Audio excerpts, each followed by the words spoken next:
Hello, and here we are live.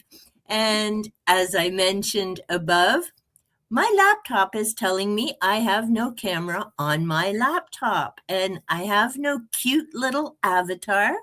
So you get to enjoy the beauty of Jen, my lovely guest from Literally Love 123. It's only taken me about a year and I finally know how to say that properly. For the longest time, I kept going literally, literally. And I'm like, no, literally, you're an idiot. That's not the name of her channel. Hey, close enough. Literary. I'm literally here as Literary Love 123. Well, it's an amazing name. And we're going to say hi to Julie and Jenny, who have been able to join us. Yay, Jenny finished work, so now she's home and cozy, not playing in the snow. She was so cute. And Jenny's up in Scotland, so she rarely gets snow. And this year she's had it a few times and quite a bit of it. And kind of like you, Jen, they're not prepared for snow. Right? Yeah. They don't have all the fancy plows and equipment we have here in southwestern Ontario, where it's just a way of life. A foot of snow? Hell yeah, you're still going to school. The roads are clear. Get your ass out there waiting for the bus, and off you go to work and stuff. Yeah, for those of you who don't know, I'm on the Alabama Gulf Coast, so snow is a rare event. But last January, we got about 5 to 6 inches where I am, and some people further south had like 10 inches. So wild. Well, and that's it, right? Because for you, that's literally everything shuts down because not only do you not have the equipment to clean up all of that, you folk don't know how to drive in that. No. And it's not the same as driving on clear, dry pavement. No. People would slip and slide all over the place. Yeah, and well, when you hit your brakes on and stuff, that's when a lot of those fishtail, like you can't be driving the same speed when you've got snow and slick stuff all over the road versus when it's dry. Like it really is a whole other skill set for driving. And I have to, I mean, that video just, oh my God, Jen, I laughed so hard watching you in the snow because I'm like, this is hilarious. But again, because to me, I'm like, that's an hour's snowfall. Look how cute she is and excited about 5 inches. Down there, I'm 50 now. I was almost 50 last January, and I was like making snow angels in the snow. Definitely having more fun than the Torrance family in the snow for sure. Oh, no kidding. And I did actually put up a banner, but we'll just say that right now there will be spoilers. So I mean, we can't talk about the movie and the book without the spoilers. And as I usually start, thank you to everyone who can join us today. And a big thank you to Team Rewatch.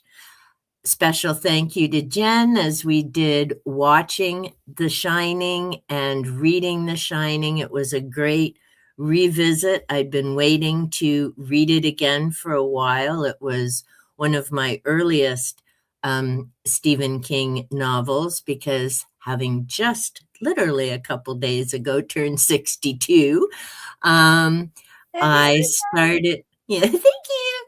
I started reading Stephen King when Carrie was first published, so a bit old. And after Carrie was Salem's Lot, and I can't remember if Firestarter, I think The Shining was next. Yeah, I think so. And then I know I read Firestarter, cannot for the life of me remember it other than there's some kid in fire. And then I think Christine, and then I continued on until Dolores Claiborne. Never got into the Dark Tower series. I think I read the first one and went, no, this is not my cup of tea, which considering Cujo and Tommy Knockers and It I don't know what it was about the Dark Tower, but I was done. I have not ventured into the Dark Tower yet.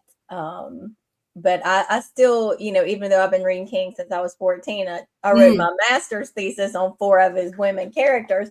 I still nice. have some of his work to get to, for Well, sure. he has such a huge catalog, but we'll quick catch up on the comments.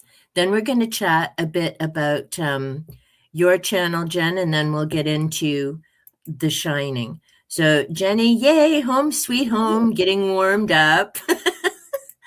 Aw, thanks, Julie. My face is laughing. You just can't see me because stupid technology and cyber gremlins. Hey, Julie, tech issues get sorted. Well, we'll see. Dragon Mama and Jen. Yes, my little chaos gremlins. They're so adorable. Oh, and FYI, Dragon Papa, he's so funny. He's like, how did I get this name? I'm like, well, they called me Dragon Mama. You be the hubby, so now you Dragon Papa. I love His yeah, his hand is fine. Unfortunately, someone was helping him move a part the other day because he does deliveries, automotive parts and such. And when someone helped him, they dropped the part and it kind of gnarled back the it. Ooh, skin. Yeah. ooh. And I know be a nurse. I can't do like your hubby, Jen. There's a reason I didn't go into that kind of healthcare. I work with the mind, not with the blood Same. and Yep. bodies. Yep. So I'm like, dude, you've told me enough now. Get out of my sight because I can't handle seeing that. I'm live. I can't be passing out on screen. But he is fine. Thankfully, he's good with that kind of thing because he got scars all over the place. If it wasn't a hay fork literally to his head, and yes, he's got the dents when he was Oh a my. kid. Oh, his parents, 8 kids, all terrors, and one went through the attic window because they were roller skating up there, as kids do, of course. Gosh. Another one burned down their chicken coop. Oh my God. Um, they were doing I don't know what when the parents were elsewhere. The parents were coming home and the fire truck went past them. And then they realized it was going to their house. It's like, I don't know. It's amazing that it's partly why we have fur kids because no, just no. I understand. I had 4 kids that they gave me a run for my money. It still do. Still do. Well, and my dad told me he hoped I had a kid like me, and I'm like, oh hells no, we ain't going down that road. Like, forget it. It's like, no way. Oh no, it's going away. Rain is washing it away. Well, yesterday here, for the first time in months, I saw my stairs and part of my deck because the snow and the ice finally melted from November. And I can't see them again because now it's snowing again today. Oh my goodness. Like It's a I great said, time for you then to be talking about The Shining. yeah, exactly. I live it. Okay, we have plows in Scotland. They even have names. You guys name your houses too. I've never understood that. But for some reason they weren't doing their jobs. Yeah, well, I think Jenny, I sent a picture of the plow came down our street last week because we were supposed to have freezing rain, so I don't know, they thought they'd get a jump on it. But there was slush and everything.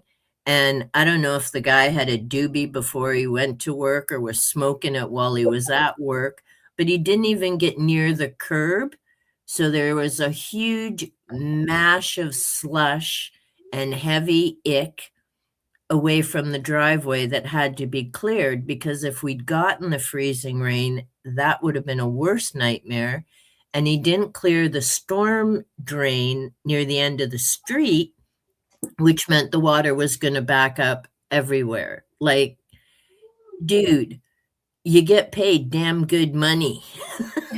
Could you at least do a damn good job? I don't know. I guess it's too much to ask. Oh, Yeah. Jenny has read The Dark Tower. Oh, made it to book 5. Rereading them. Book 2's currently my fave. Okay. Now I do know with The Dark Tower, one of the characters comes up from Salem's Lot.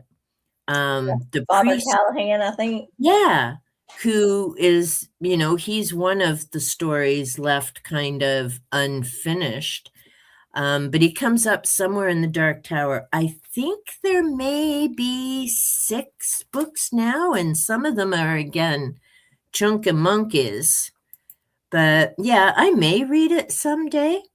I want to. Maybe we'll do a project. I don't think I could get to it this year. Maybe we can aim 2027 Dark Tower. Hey, there we go. Yep. There's a plan. I'll make note of that, because yes, we do have Dr. Sleep coming in March. Yay. So and I haven't read it, so this will be interesting to revisit Danny as an adult for sure. I haven't read it either. I saw the Mike Flanagan movie adaptation, which I really like. So I'm excited to read the book for the first time. Normally I read the book, then watch the movie, but this time I didn't. See, and I typically do that as well. And so Julie's read The Shining, and it scared the heck out of her. See, I read it. So we would have been about the same age, Julie. And I liked it. Like, it didn't give me nightmares, but then I grew up watching Alfred Hitchcock Presents. Love it. And, The Twilight Zone and things like that. So it had to be really, what scared me out of anything I've read from King, and I'll just stick with King, the only book of his that literally scared the bejesus out of me was Misery. That's okay. It's the only one because it was just too real. Yeah. The other stuff he had was, out there, like Tommy Knockers, which irritated me because of the dog. But I mean, Aliens, it was out there. Christine was a scary car, like, woo. It is my favorite novel by Stephen King. Misery? It. Oh, It.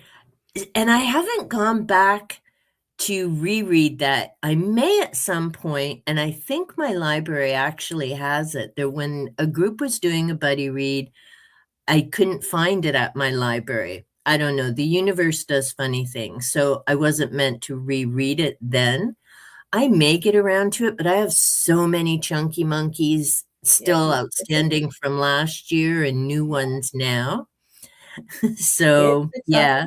Hey, Greg, how are you?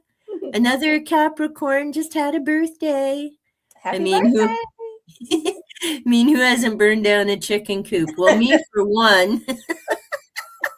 Okay, so Julie is close, 69. So, yeah, I was a bit younger when but again, like I say, I mean, my sibling was 10 years older, so she was watching scary stuff. So I just grew up watching Alfred Hitchcock, and there's some creepy ones. And the only one that really freaked me out with him was one with the doll, and it goes walking down the stairs, and I think it ends up killing the guy. And sadly, my sibling also had bought me a Mrs. Beasley.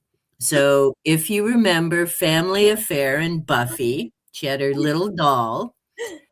Yeah, I didn't sleep for weeks. I just dared that doll to like move in the bed and one eye open, like, no.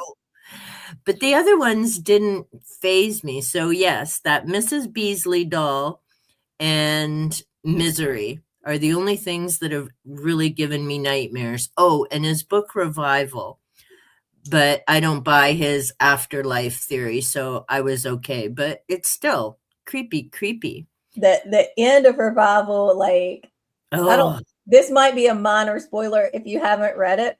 Here's the thing. I had read Revival a long time ago, and then I reread it a couple of years ago. Me too. I am not kidding. I was sitting there in my comfy chair reading Revival. I got to the end of the book, and it was like wintertime. Yeah. All of a sudden, on my chair beside me, like where I have my arm, 2 ants Oh were no. crawling, and I was like, Oh that yeah. scared me. No kidding. Well, funny story as well. So, because I got books for my birthday and I can't share them because you can't see me. Oh, But one of them is called The Amityville Curse, and it's by Hans Holzer, who is a parapsychologist. So I was thinking it was his take on that whole thing. Because again, and that was another big thing I was into back then. So I started reading the book the other day because, again, I mean, I don't think there's anything to it, but I'll do a whole video and whatnot on that thing and the Warrens and stuff. But I was excited to read, another take on it. Well, it turns out it's a novel that he's written, I think, based on, and there's these other couples moving in the house. So I've put it to the side for now because I want to delve into a lot more of what are people saying and, how do grifters make their money type of deal. But the funny thing is, I started the book the other day. It was lovely outside, so I was sitting out and enjoying some time with Lily and wasn't frigid cold. And I see Tiki standing up on the door and she's like patting at the glass, which she doesn't normally. She's used to me with Lily. And I'm like, okay, what's going on here? And then Panther's at the door and they're both looking. And I'm like, what is going on? Well, isn't there a big fat fly in January? And if you know the Amityville story, I was thinking, well, how's that for a coinky dink? I'm reading right? Amityville and a fly shows up in January in my house. They're coming for us. Yeah, exactly. The bugs are going to get us like, this is what you get for reading horror. Right. What's wrong with you people? But before we get into The Shining, which I'm really excited to talk about, Jen, tell us a bit about your channel, just in case people pop by and they haven't visited your amazing channel. Well, I'm Jen from Literary Love 123, and I read, analyze, and discuss horror through a literary lens. Recent videos I have up are my favorite reads of 2025, and something new that I'm starting this year in 2026 instead of monthly wrap ups, which I kind of We'll see if I get to stay. Yay! I have started wearing my wrap-ups because monthly wrap-ups I quit doing. Oh no, it's like glitching, but yeah. But I was finding myself forgetting sometimes when I tried to do a monthly wrap-up, even books that I really enjoyed, like trying to recall what they were about. So I'm doing weekly wrap-ups now. So I have my favorite books of 2025 and weekly wrap-up or recent videos. Nice. Oh no. Well, at least we saw you for a minute. Come back. You did. I got to show off my little Arctic penguins because it feels like where I'm living. But so that's great. And yeah, I noticed that a lot of people are now doing weekly instead of monthly, which is handy. I'm just finding it's hard to keep up with some because there's just so many awesome channels out there. And I mean, I love our amazing community that, there's some we have crossovers and connections, and that's definitely great to be able. And I love having that different perspective because, I mean, you bring, like you say, your passion for the horror, but you also bring that teacher aspect and can talk about different things in a different way. And sometimes it makes me sad when I hear people saying, well, I'm not going to start a channel because, I'm not a teacher or I'm not this or that. And I'm like, people are tuning in to hear, why did you enjoy the book? What was about it? So there's so many different ways to voice what we love and enjoy and get that different perspective. So, and I'm glad that, again, I mean, we all have to modify and mix up what's working for us, right? In terms of scheduling and balancing that with life. So, that in itself can be a huge challenge because it does just to make, and I know myself when I was just a viewer, I had no idea how long it took to make some of these videos. And, you see, oh, it's 20 minutes, 30 minutes. Like, why are these people complaining? Oh, I can't get this done. And then you're like, oh my Lord, I just spent 3 hours doing one video because, either like here the tech glitched out or the audio as I was editing didn't work or something went boom or crash in the background that, Or I find myself just going on and on to the point where I don't even know what I'm talking about. So I have to delete all that and try to go at it again. Well, and I just realized the other day, because I'd forgotten to do it, I have to get back to doing some of my tags. But I'd done the banned book tag, and it was 40 minutes of me ranting and raving like a lunatic. And I'm like, there's nothing here I can edit that is going to be worth putting up. It's not that I disagree with what I ranted, it's just not how I want to present the point. There's a better way of saying it. But I've since, because, well, that was, I think, around the same time with Xena. So, I mean, life and then everything else. And then December, which is between the weather and everything, is just, a big month for a lot of people in good and bad ways. Because, of course, there's lots to be appreciative of and celebrate. So then it was, I think, the other day when Ven and I were chatting books, oddly enough, on the live stream. And it's like, oh, yeah, I still need to go back and redo that. So hopefully I can get to that at some point soon. Nope, it doesn't want to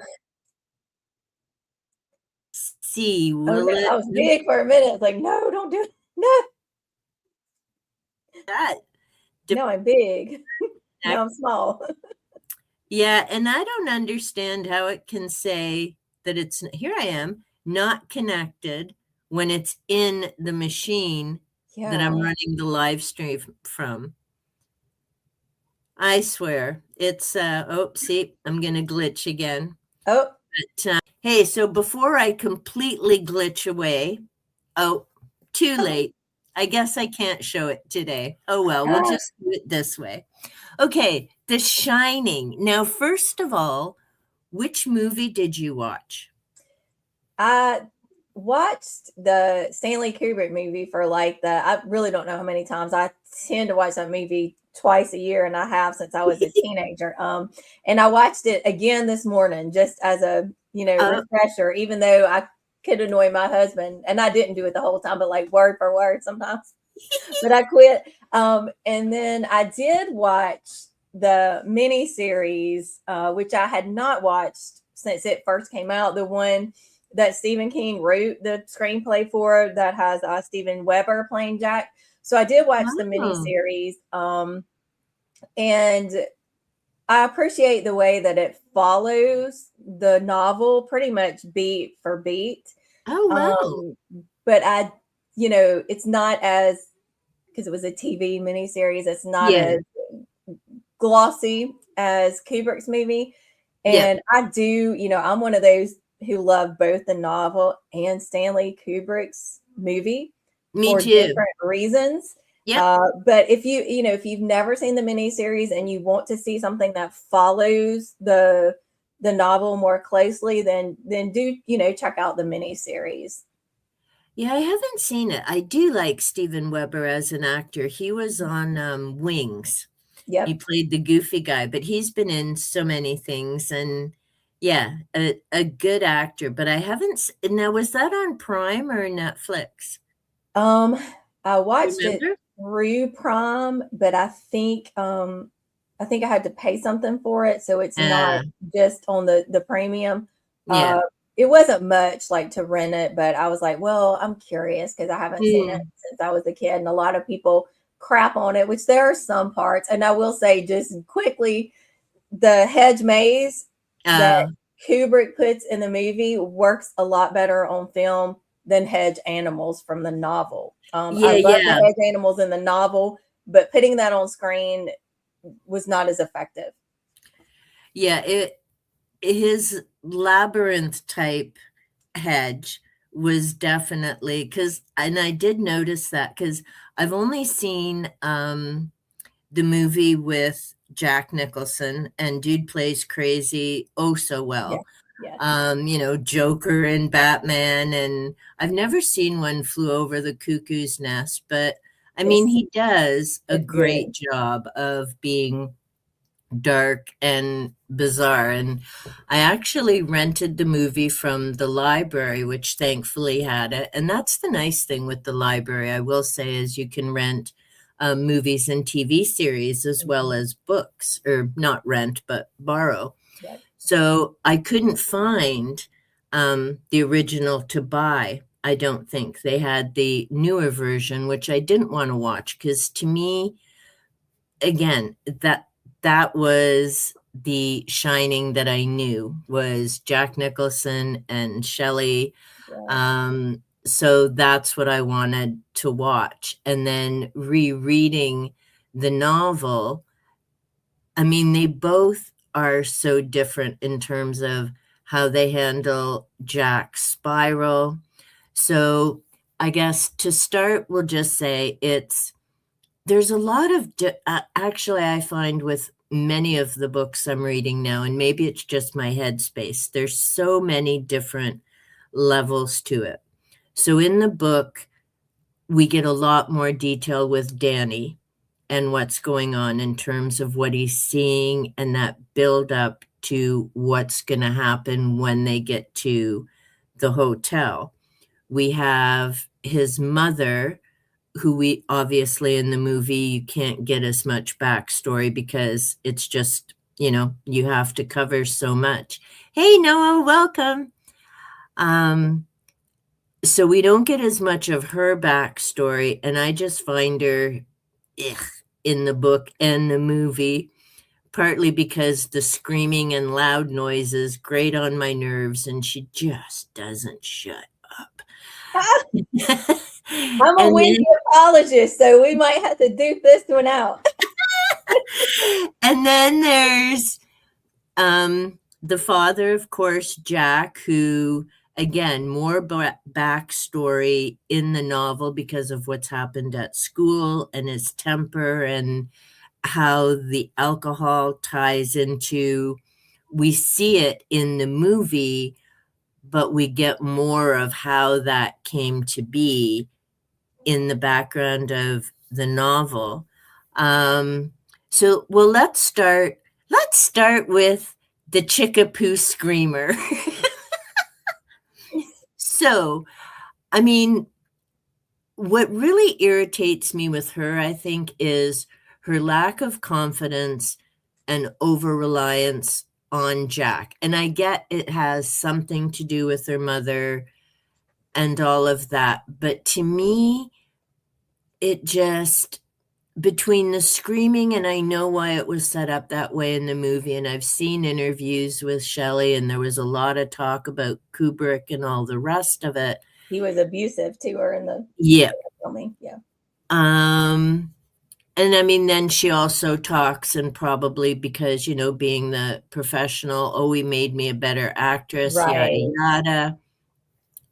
But to me, I think what I found irritating is that at least initially, before we learn more about Jack and his family background and father, he's really trying to build her up as an independent woman. To me, it doesn't seem like he wants someone who's going to be codependent and solely reliant on him. Whereas, even though she goes to school and she's getting her degree, then she decides, nope, I'm going to put everything on him. And then, of course, when his world goes to poo poo and the addiction, it just spirals out of control at the hotel. But give me your take on the character of Wendy. I think like I'll start with the book character, because we do get so much more of her story about her mother, and I think Yeah. she to me there are a couple of reasons why she doesn't haul ass and run from Jack. When I mean I think she should, but you Yeah. know, when I think about her experience with her mother, she longed for that family and that connection that she never got to have. And she Mm. doesn't want to give that up so easily. She wants to give Jack that chance to be the dad for Danny that he wants to be and that she believes he can be. And she wants to be the kind of mom to Danny that's going to give him this, you know, her idea, which family isn't always a safe place, obviously, but Mm. in her idea that she wants this family. And then also her mother repeatedly told her not to marry Jack. And there's that level too, where she doesn't want to have to admit that her mother is right. And Yeah. there's a couple of quotes in the book when we're really getting into Wendy's mind, where there's one that says she had never dreamed there could be so much pain in a life when there was nothing physically wrong. Mm. So I think she's struggling, and especially if we think about the time this was written and even the way that women are still thought of and treated today. Yeah. If she couldn't show any physical pain, how does she show this emotional pain? Now, Danny certainly had his physical pain, but I think too, Wendy, both in the book and the novel, as much as she kind of goes back and forth, Mm. eventually she does what it takes to save Danny and save herself. So like I said, I'm a Wendy apologist. I stand for Wendy. But, and see, and again, this is why buddy reads and discussions make such a difference. And Yeah. that's why, to me, reading is an interactive experience. Whether I'm, sorry, Noah, interacting with my highlighters, pens, and making my books oh so pretty, Same. or, yeah. And I meant to get my copy, and of course, no, it's not here. I knew where it was the other day, but my room is such a mess. But yeah, so I've got my sticky tabs all over as well and notes. But to me, it's equally important to have discussions, and especially with people who have a difference of opinion, because to me, that's how we learn more about the characters and what's in the work. Because when we're starting to read it, we all bring our own stuff to the book and expectations. And I've mentioned this with one of the ACOTAR books because of something that happened to me as a child.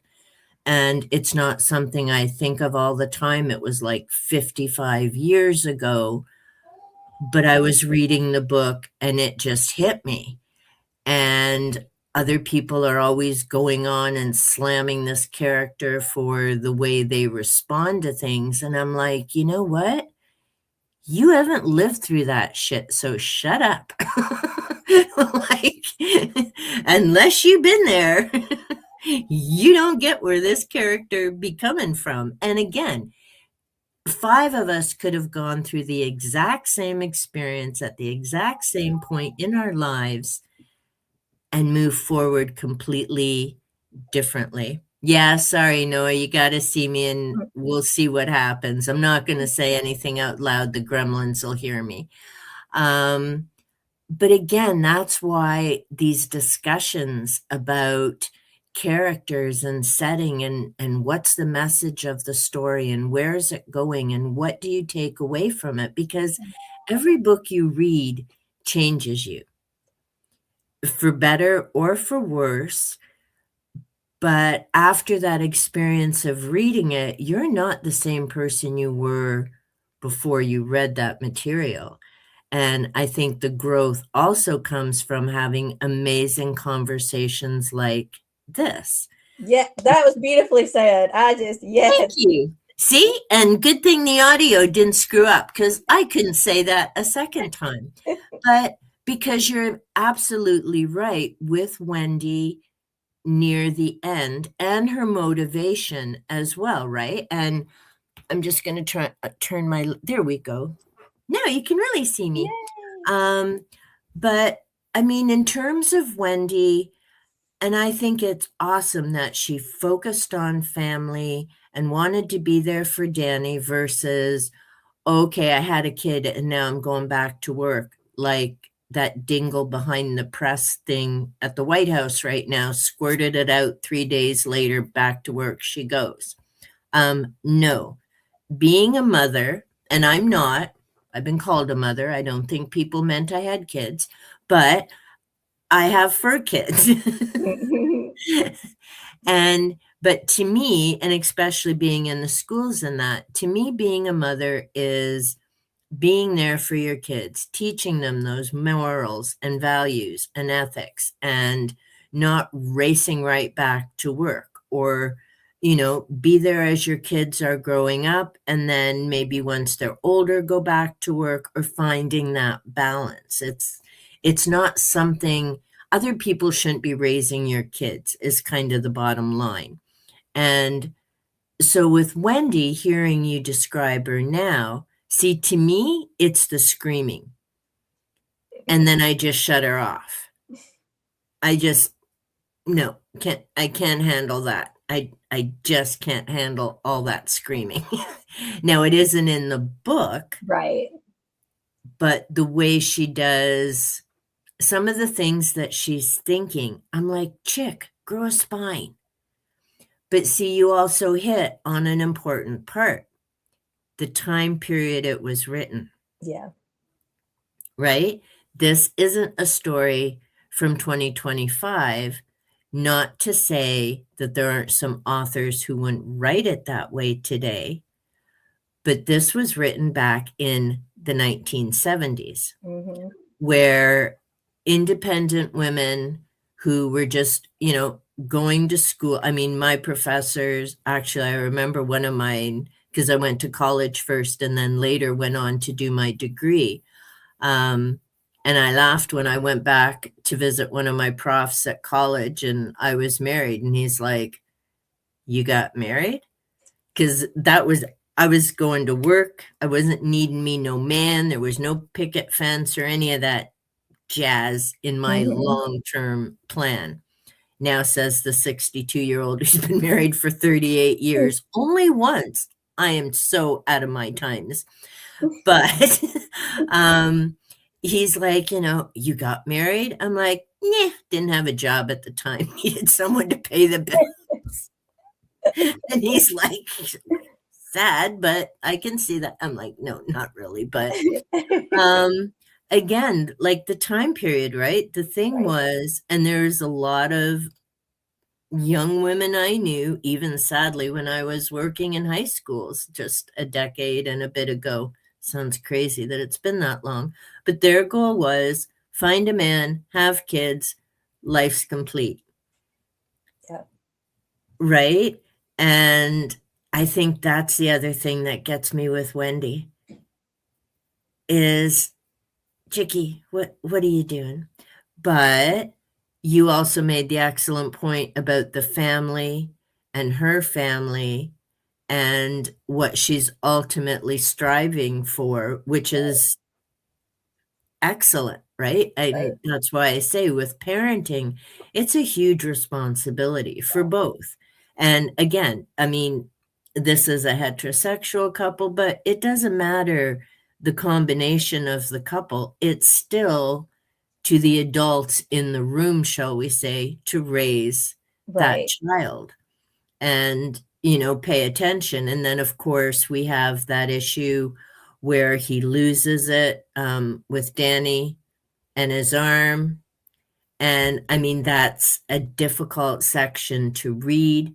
It's only mentioned in the movie, and I'm trying to well, before we get to the comparison, so we've got two different viewpoints with Wendy, and I mean, yours is excellent and I think on the mark. She really does have other motives. Her heart's in the right place, and she's trying to create this wonderful family. Yeah. Then we have Jack. So, how about you tell me about Jack, and then I'll give you my viewpoint about him. I grieve so much for Jack in the novel, not so much in the movie, but in the novel, because you know how hard he's trying. And there's this one section that I tabbed, I won't try to find it, but he's talking about the moment when Danny's arm breaks or shoulder, you know, and he's like, it's like the snap that separated the past from the future. And it was like that sound, and he knew that nothing was ever going to be the same again. That it took, you know, it took that. And there are times in the novel, Jack thinks things or says horrible, misogynistic, terrible things, and he definitely does in the movie. But I know he's still trying so hard, trying to break that pattern that his father started. To me, one of the most troubling things to read in the novel was Jack's recollection of the time his father took his cane at the dinner table and smacked Jack's mother in the face, then on the head, and she like fell out on the floor. And I'm just like, so he has seen all this stuff and trying so hard not to be that. But in the same way, Wendy doesn't want to be her mom, and she's doing everything to go the opposite direction. Jack doesn't want to be his dad, and he's trying to go the opposite direction, but he ends up going the very same way. And there's this thing I want to talk about. It's really in the book and the movie, but I just want to mention it here. It's this concept of hauntology, which is mixing ontology with haunting. And so the term first came from Jacques Derrida, who's like a French philosopher. And he was really talking about it in his 1993 work, The Spectres of Marx, where he critiques this idea of a linear conception of history and time. And he argues instead that the present is always haunted by the ghosts of the past and the unfulfilled promises of the future. And this idea was further discussed by Mark Fisher. And I just want to talk a little bit about what he says about this in The Shining. He talks about both the movie and the film. So it's like Jack was never really going to be able to get away from this. Both the book and the film talk about, you know, you've always been the caretaker. So Mark Fisher writes about space being intrinsic to being haunted by spectrality. Sometimes I have words. But one of the meanings of the term haunt being a place, but haunting in the Overlook is evidently a disorder of time as well as space. Haunting happens when a space is invaded or otherwise disrupted by a time that is out of joint, or he calls it dyschronia, which is like a disordered sense of time. So he says, he claims, this is Mark Fisher, that in The Shining, that the work does not belong to postmodern text, but instead to what he calls postmodernity's doppelganger hauntology. And he said we could go so far as to say that it is a meta reflection, that The Shining is about a failed writer who is fated instead to be a passive surface on which the hotel writes its own story, an echo chamber of memory and anticipation. This is the horrible dyschronic temporal mode proper to the Overlook. You've always been the caretaker.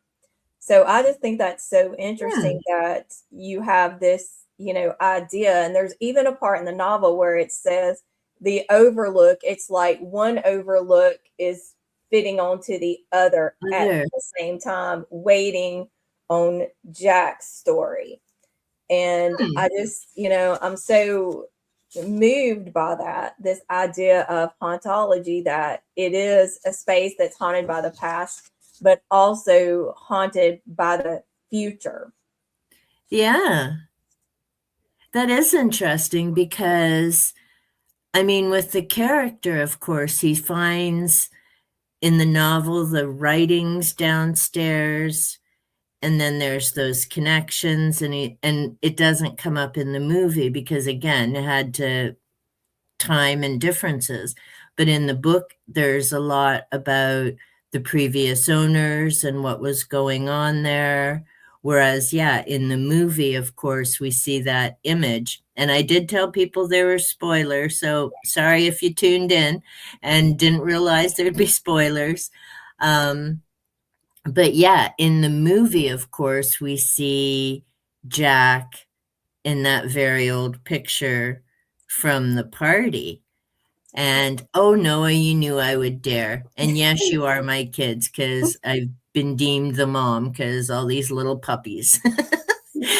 um, but yeah, that's a fascinating concept. And was the hotel waiting for him? And that brings up, is it fate Right. or destiny that this family went? Um, And I mean, you've made some excellent points as well with Jack, and I agree. And see, this is for me how it was so different reading it first as I was probably late, oh, I can't even remember, would have been late teens, early 20s when I read it versus rereading it now. I think I was still in my, yeah, I may have passed 60. Yeah, because I just reread it. Salem's Lot, I've been reading several times. So that was late 50s and 60. But yeah, so The Shining, I've just read as a 61-year-old with decades of experience, first as a social service worker and counselor, and then in schools, and seeing the cycles of poverty, welfare, physical abuse, and those family issues, right? Some of my clients were charged with various things that involved all of that. And so reading it now as a 61-year-old and seeing Jack and dealing with my own alcohol issues throughout my life and years of sobriety versus reading as a kid and not having met all those people and experiences. Jack, yeah, I feel bad for Jack, and not just because he isn't screaming, but because, yeah, that you're right. The situation with Danny, there's no undoing that or take back, right? There's a pivotal big moment where Jack has to decide, does he give in to, and we find out later, of course, about his father and what he witnessed and why Jack is so freaked out by his own temper, and then the alcohol, which is a mix. And throughout the novel, we're of course watching him spiral. Part of him knows it isn't real, but he still keeps spiraling because there's just something, there's a disconnect there because after everything goes um, bonkers in the hotel, because again, Wendy had the chance to get out of there and take Danny with her, but she's also torn between doing what she knows she should for her son, but wanting to support Jack, even though she knows he's spiraling and this could get really bad with the snowstorms that are coming. So I mean, it isn't an enviable position to be in of, well, what if I leave him and then he's gone come the spring, or spring is when the hotel would open, because then there's that guilt, right? Of I didn't support him, but what if we go back and everything goes kablooey, which it Right. sadly does. And that's part of why I'm really curious to read Dr. Sleep, Yeah, to me see too. if it addresses what happened with Wendy. Like, how do they um, cope and move forward from the events of what happened at the Overlook? Because it was huge. And like I say, with Jack, there's this read through, there were so many things in terms of, recognizing the alcoholism, recognizing those family patterns that he didn't want to repeat, and what he was witnessing as a child. And then he knows he's losing control. That situation at the school, which I'd almost have to read it again. There's some bizarre things that happen there with the kid, of whether that kid's setting him up, or he's just a spoiled brat, or he just really picked the wrong day to piss Jack off.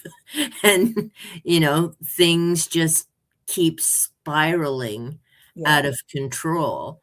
Jack made a major mistake as a teacher. I mean, he was like George, the student, was Yeah. on the debate team, and Jack kicked him off because George, had a stutter, which is a very ableist view of things, to kick somebody off because they had a stutter. And instead of trying to work with George, he makes fun of his stutter. And so Yeah. then George, is trying to, or has slashed Jack's tires. So he just loses it then and, beats him up, which is not okay to slash tires. I'm not Yeah. saying that.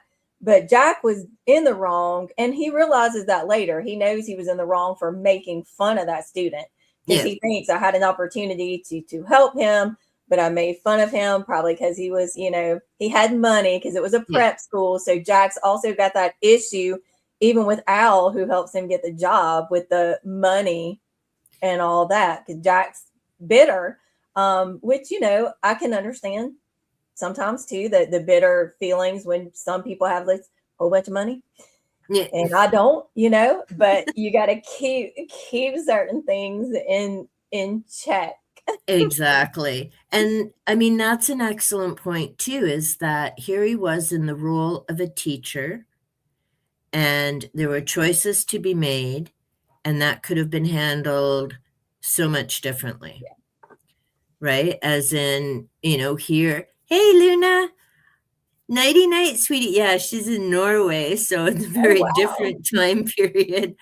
Um, but yeah, so as this teacher, he had a lot of different ways he could have handled that. And then you bring up the excellent point too, as well, of, part of his issue with the student wasn't just the stutter, it was the have not Yeah. mentality, right?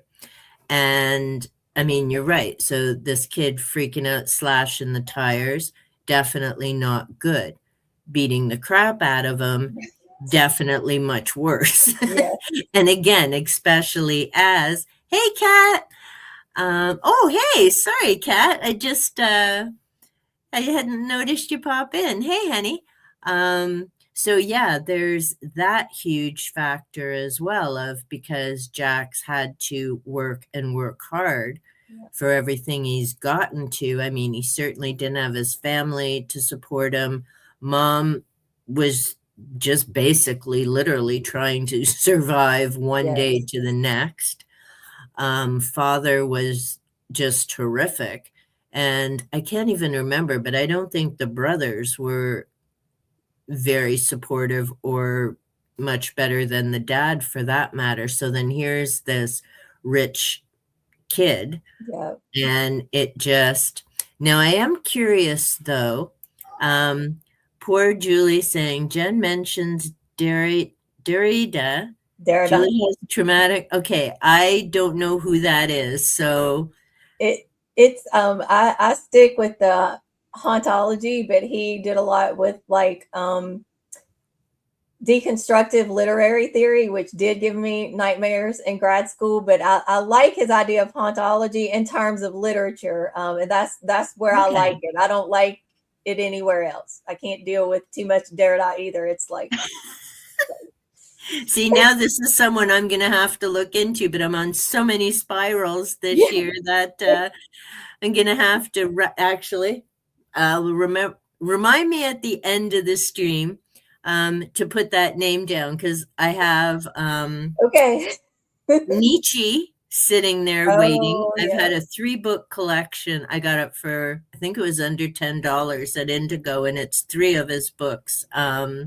All in one collection that I've been meaning to read for years. I just got 3 Gurdachevs at the thrift store. Big bonus on those, because I think I even got them on a sales day. I know the name of Kierkegaard, but have yet to find anything from him. And we'll see if the Gremlins let me show this. So excited. And because I sniveled and whined, so my hubby got me the Amityville Curse, because that was by Hans Holzer. Wanted that one. This is why I have a wish list, so that he doesn't have to ask me. I'm like, here's the books, you go through the list. And this time I even starred the ones I wanted. Do I have the other ones here? No, they're out. Oh, yes, I do have one. Whoops, honestly, I need to clean this room. That's my project for tomorrow. So I have Montague Summers, The History of Witchcraft and Demonology. Is an older book, so that's why I want to find out what Montague was saying about it. I have a book on the fairy realms by Ted Andrews. Wish I could have met him. Love his book, Animal Speak. That's my go-to for animal guides, has been for 20 years. I also have his Nature Speak. So when I saw another one of his works, I'm like, I need that on the fairy realm, please. And then this chunky monkey. Wow. The Urantia book. It's only 2,097 pages. I have been looking for this sucker literally for years. For years, since I've read Tom Wiley, which he's an interesting duck, talks to dolphins and does a few other things. But since I've read Wiley's books, I've been wanting to find the Urantia book, which is what his theories and ideas and beliefs were all based on. So I finally have the Urantia book. Yay! So between Urantia, and so I almost ended up buying it myself. I know your ears are perking up, Kat, because I'm up to 15 books out of our competition that we do each year with the Gremlins. So I was up to 15 books because Thrift Store had a 30% off sale, and I'm not passing that up. Come on. So I was already up to 15. And gifts don't count. Gift card purchases don't count because they're gifts. It's just what we personally have. You can buy more. No, I'm getting last place this year, Kat.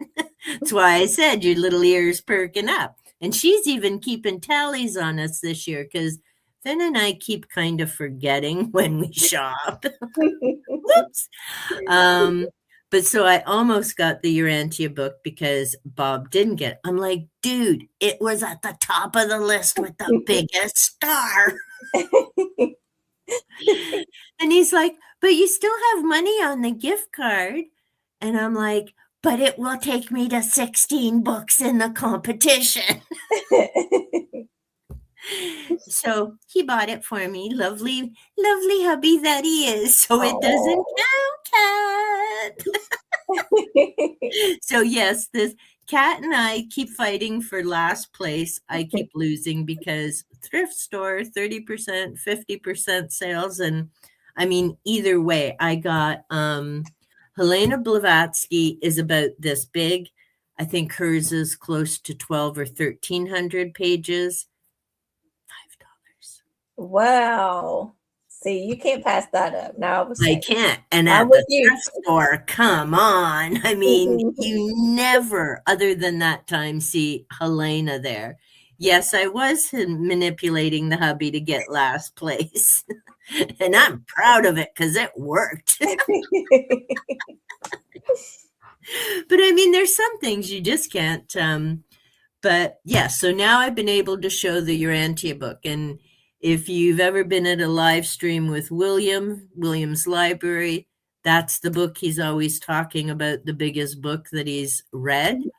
And I've been wanting to find it for years. So when I finally saw it on Amazon for not a massive fortune, I'm like, I'm getting that book one way or the other this year. So I don't know when I'm going to read everything, but okay. So now, why did we suddenly go off on what I got versus The Shining? I don't remember. I know, silly me, so excited. Look, new books. So, mind, and I dropped paper, so Tiki's actually, bless her heart, sleeping there. So that's a good thing.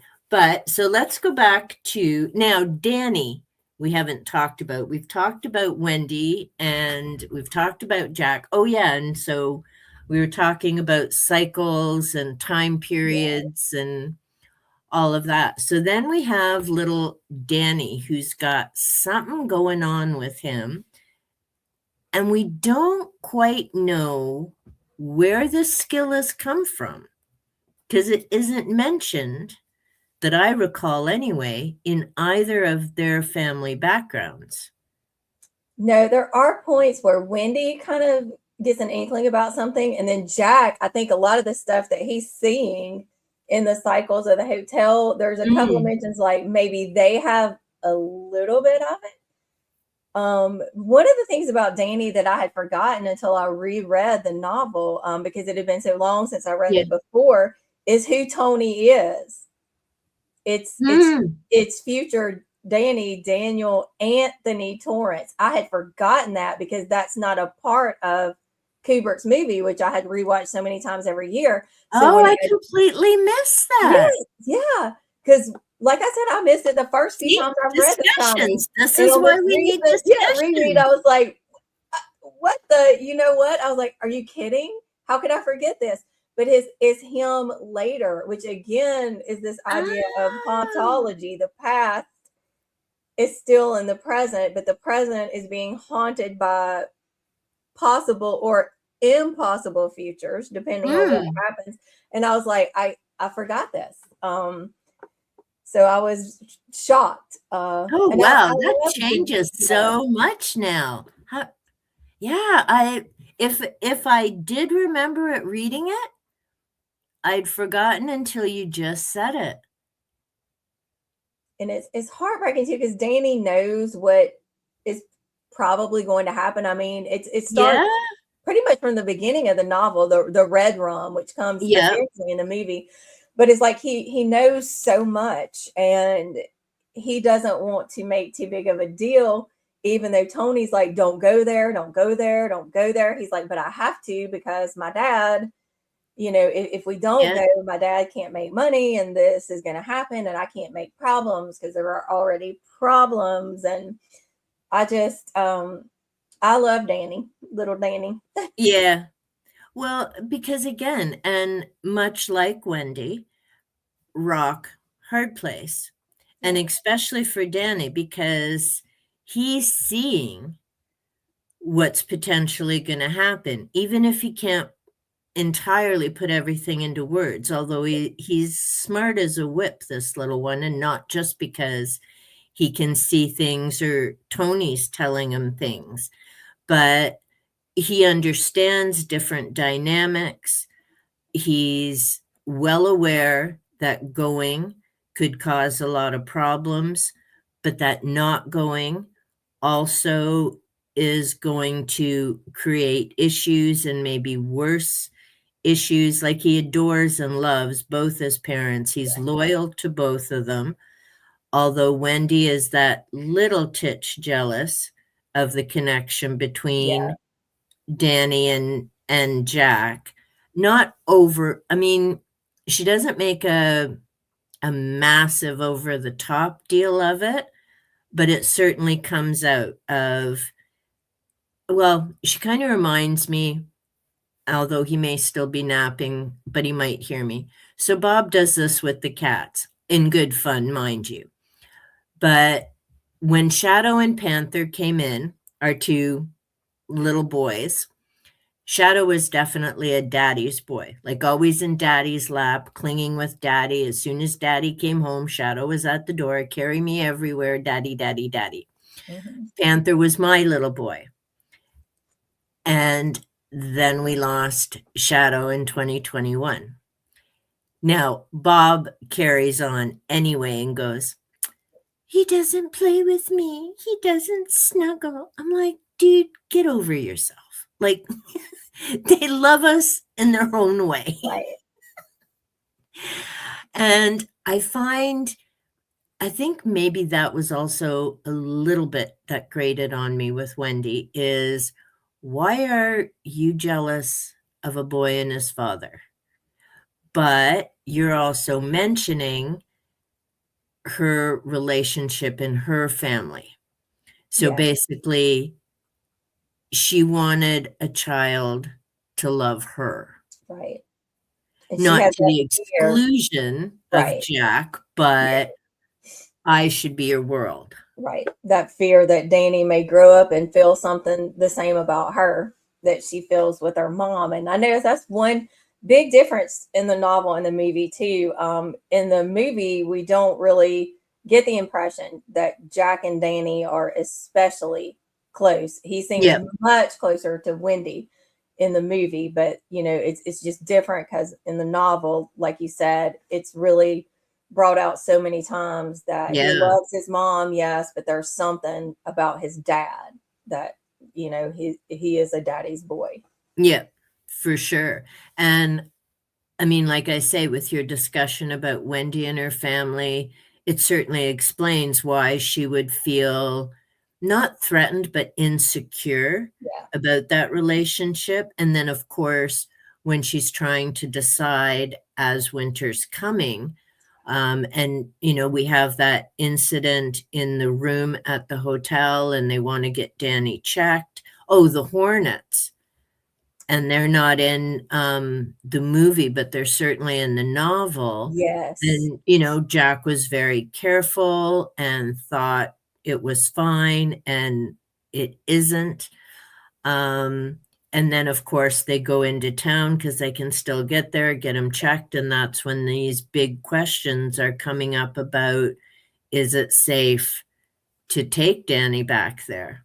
right, And then we're also having the issues of that phone call because Jack's found all this stuff about the previous owners, and his friends got something, if I recall, something to do with it because he's like, you're not writing a book, just shut up. I got you a job. Like, just right. Because do what you were yeah, hired to do. because Mr. Ullman, the owner, is like, "Don't you dare write Yeah. this book." And one thing too about the wasp nest is that it is so symbolic of Jack thinking that he can contain this Hmm. anger and this trauma, and like, "Oh, you can have it, Danny, because it's all safe now. It's okay. Nothing's gonna get you."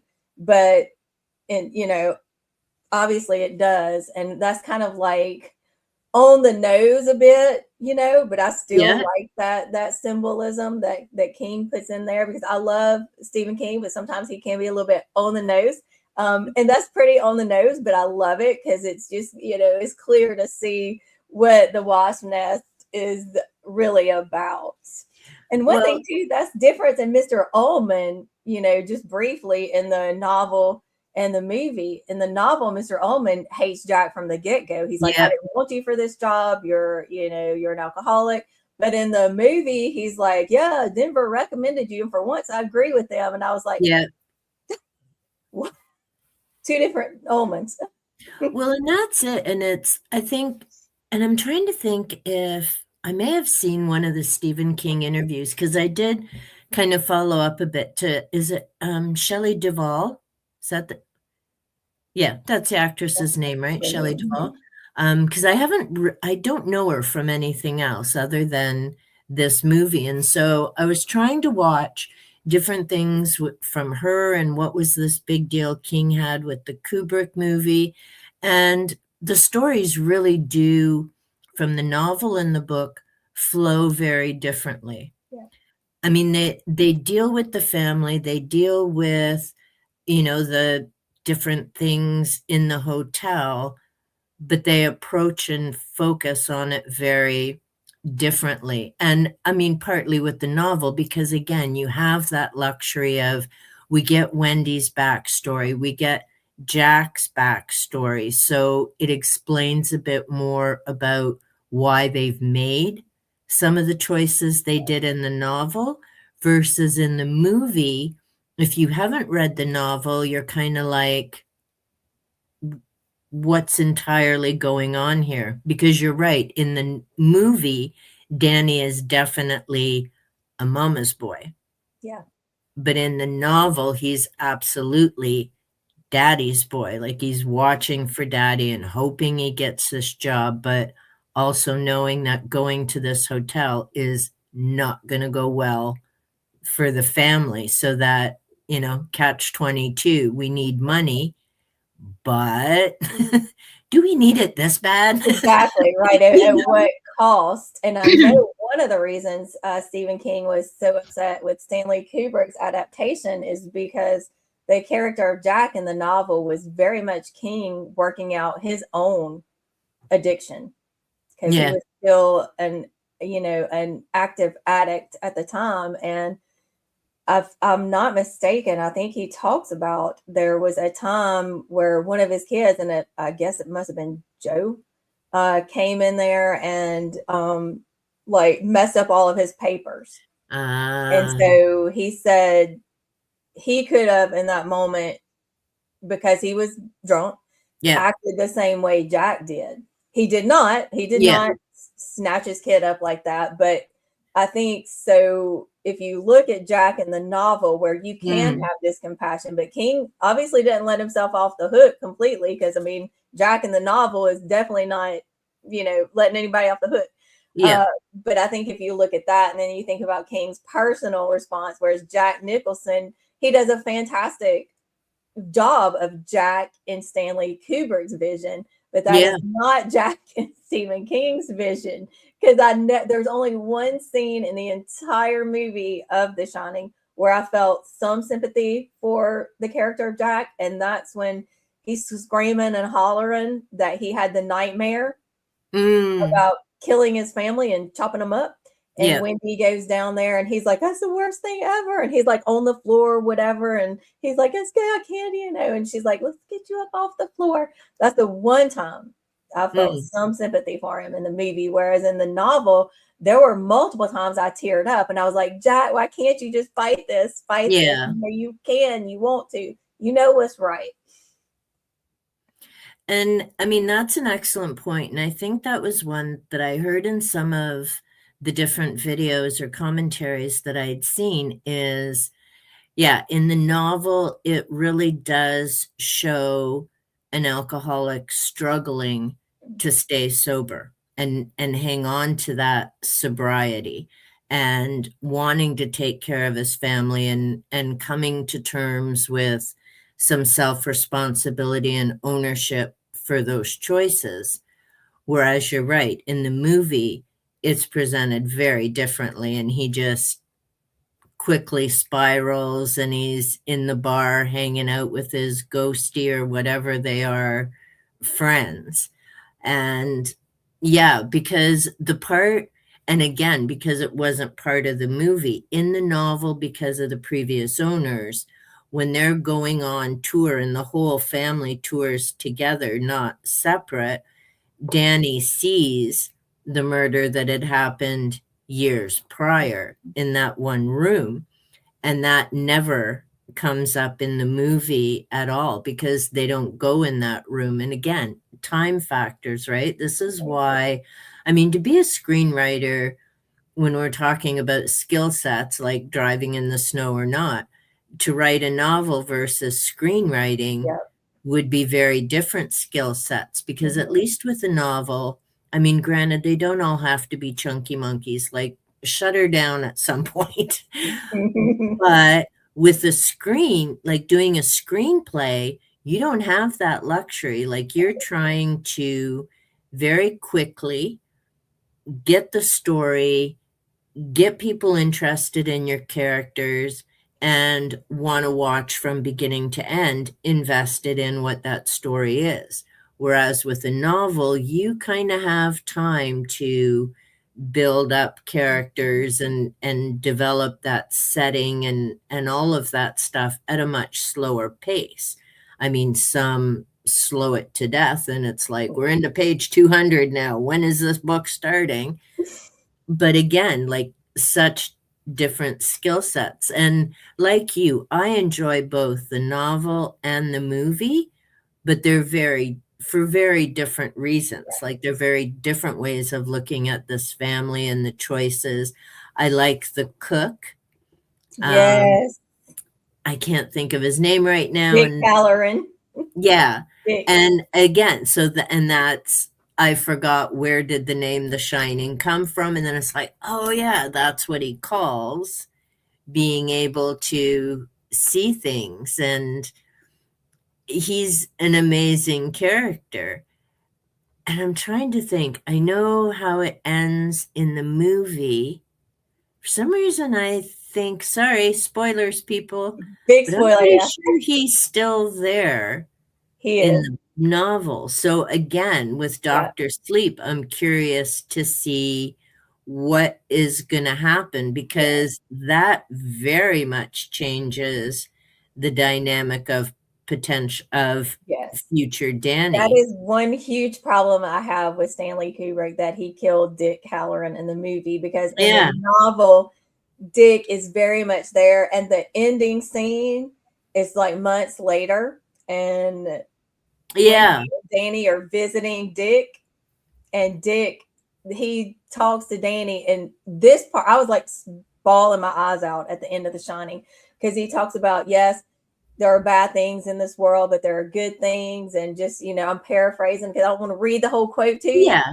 But I was like, this is beautiful. And I really hate that Kubrick killed him in the movie, because Yeah. that was pointless. I get all the other changes. That's the one I can't get past, though. Why he killed Dick in the movie. Can't get past that one. Yeah, and it really didn't make sense because, like you say, the ending in the novel was so important. And of course, I mean, the big thing for Danny, just being a child, all these things he's seen, like that woman that comes out of the tub and, what he witnessed in the other room and all of that stuff. And then you think, as traumatic, I mean, it would be traumatic enough for an adult, but here's a child and with what's happened with the father and whether it was in the labyrinth or those creatures that were moving, which would have been, I mean, I don't know, with CGI now, I guess they could make it different. It wouldn't have been the same as way back when they first filmed The Shining before CGI and stuff, but it's still, I think the labyrinth just had more of a scary, lost, looking for a way out feeling versus these lawn ornaments walking around type of thing. So yeah, it's but I mean, I think it was good, and I really am, because I haven't see, I don't tend to read reviews and different things. So I think I've heard the odd person maybe mention they've read Dr. Sleep or that, but I'm really not entirely sure what to expect. But I'm looking forward to finding out where do things go with this family after. And Yeah, I'm gonna have to look into this haunting concept. Because yeah, in the movie with Jack having always been the caretaker is such a fascinating idea. Again, of that, was it fate? Was it destiny that they ended up there? Um, would there have been any way to change things, even though Danny had seen what was potentially coming? Right. And even having seen and knowing in his gut that this was the wrong choice, he's just a kid. Yeah.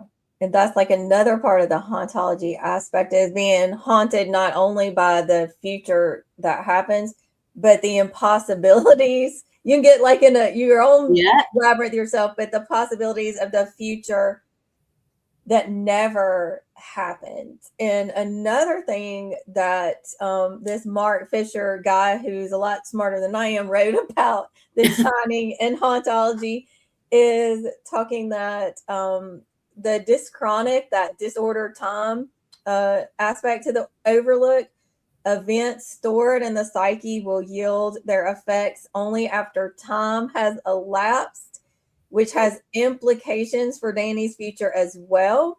When Jack chases Danny, this is in the movie, when Jack chases Danny into the labyrinth maze with an axe in a hand, and he states, "I'm right behind you, Danny." He is predicting Danny's future as well as trying to scare the boy. The patriarchal beast is within Danny as well. So Jack might as well also be saying, "I'm just ahead of you, Danny. I am what you will become." So that cycle of, we'll see, and again, and this is why I say there's just so many layers, and the difference of reading, whether I was in my 50s, now 60s, probably even in my 40s, of reading different theories. And it, because I read mostly nonfiction. The last 3 years is the most fiction I've read since I was in my 20s. But with the whole timeline thing, is it linear? Is it circular? You've got all these probabilities, and there's probably a theory or something for it, but it becomes that question of, well, and then you've got people who talk about all the different parallel universes or Right. other dimensions. And so is there somewhere out there a Danny and his family who don't go to the Overlook, Right. but there's Danny and his family who go to the Overlook? They go to the Overlook, but the events play out different. Like, it just, It it does. goes on and on. It, like you say, it can be, the hamster's going to need a few water bottles to Right. finish on the wheel because it can just go and go. And to be honest, as a kid, that's what freaked me out about the whole expanding universe idea, is I just cannot wrap my head around, what is it expanding into?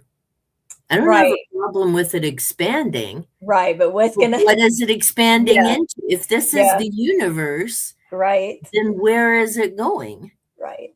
And it just I know. And I also was thinking, especially in the novel, but I mean in the movie too, I started thinking about it on my reread as I'm not a religious person at all, but as purgatory. And that's why Jack is always there, because he keeps failing in purgatory. But Wendy is able to get out because she does make the decision to save Danny and herself. And you especially think about, purging or refining, like to Yeah. purify in purgatory. And then in the novel, of course, it ends with the, Jack in the boiler. He just burns the whole thing up. So Yeah. maybe he did break the cycle then because he took his own self out and took out the Overlook. But then when I was thinking about the movie and this idea of fire and ice, I did think, of course, about the Robert Frost poem. Some say the world will end in fire, some say in ice. And he talks about something like, I say, with those who've tasted desire, I say fire, but hate talking about hate being as cold as it would suffice. But Mm. I was watching this other video, actually, because I'm reading right now for my Polar Gothic, this book, All the White Spaces by Allie Oh. Wilkes. But I found this video on YouTube called Why Are You Afraid of the Arctic? Why Are You Afraid of the Arctic? Cryo Gothic, the frozen deep in literature and cinema. So in this video, Mm. she's talking about how the way if someone is preserved in ice, like in the Arctic region, Yeah. that they don't even get the dignity of decay. They're like preserved in ice. So she Franklin started talking about, expedition. yeah, cryo gothic. And then she talked about The Shining, Stanley Kubrick's version. She's like, he understands this idea of the cryo gothic and this continuing cycle of the overlook, that because it is in this frozen space that nothing Mm. really decays, everything is there. That's why no one can get out of the past that's happened there, because it's in this cryo gothic. And I was like, I didn't think about that. So that made me appreciate Kubrick's movie even more. Yeah, because of course these events, even though spring and summer do come, the events both in the novel and of course the movie are in the wintertime, and everyone else leaves and makes sure they get out. The town is at a distance, but no one can get in, and there's just these caretakers. And then there was, of course, the family before where things went terrible. And I mean, even that, whether you're a stable family, I mean, look how wonky people went during COVID. Yes. And they weren't even surrounded by ice. Right. And cut off from the world with no telephone or anything like that. They were at home, but you could still look out your windows. If you had a Right. yard, you could go out in the yard, and that you could talk to people over fences or phones, whatever. Yeah. But this family is completely, this one and the one before, Yeah. and whoever was up there looking after the place, are completely contained. You can't just hop in the car, go to a movie, take a break, like Right. you're there. So even that just wearing on your mind, on top of, all the stuff Jack's carrying from his childhood, all the stuff Wendy's carrying from hers, all the stuff Danny as a child is trying to make sense of, and watching the interaction of his parents, and whether it's in the book trying to help his dad, or in the movie trying not to lose his mind and support his mom. And it's funny, I need to double check with Amityville, because when they were doing that whole red rum thing, I was thinking Amityville Horror. And I'm wondering if it comes up in both of them, because I didn't remember red rum from The Shining. I was thinking of it with Amityville. So I may either have it confused, because there's that weirdo pig in the room downstairs in the house, Jody. And yeah, I feel bad for the people who live in that house, because they've actually done a ton of renovations to get rid of those windows, so that vacant, I like windows. Yeah. Well, and it was funny because growing up, one of my friends actually had the same windows in their house. I'm like, ooh, I ain't coming to your place for tea. Like, no thanks. But yeah, I feel bad because, of course, people still try and go to see the house, and it's like, obviously, there's nothing there. It's been decades since that whole brouhaha. People have lived there. There's been no issues. There's no problems. But, common sense is now rare sense, and has been for decades. That is the truth. That is true. But yeah, it was a fun read. I enjoyed it. I'm glad we've had a chance to discuss it, because like I say, it's helpful to get a different perspective and Mhm. hear what other people get from the story or how it either struck a chord or didn't with them.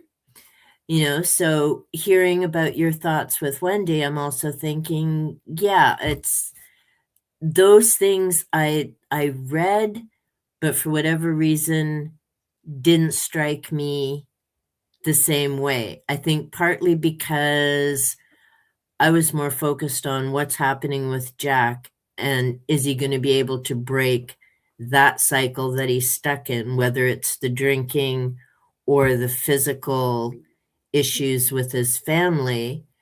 Um, and then, yeah, with Danny, it's because I think you're right. Every once in a while, Wendy gets the odd little niggle, but it's nothing as clear Right. as what Danny gets.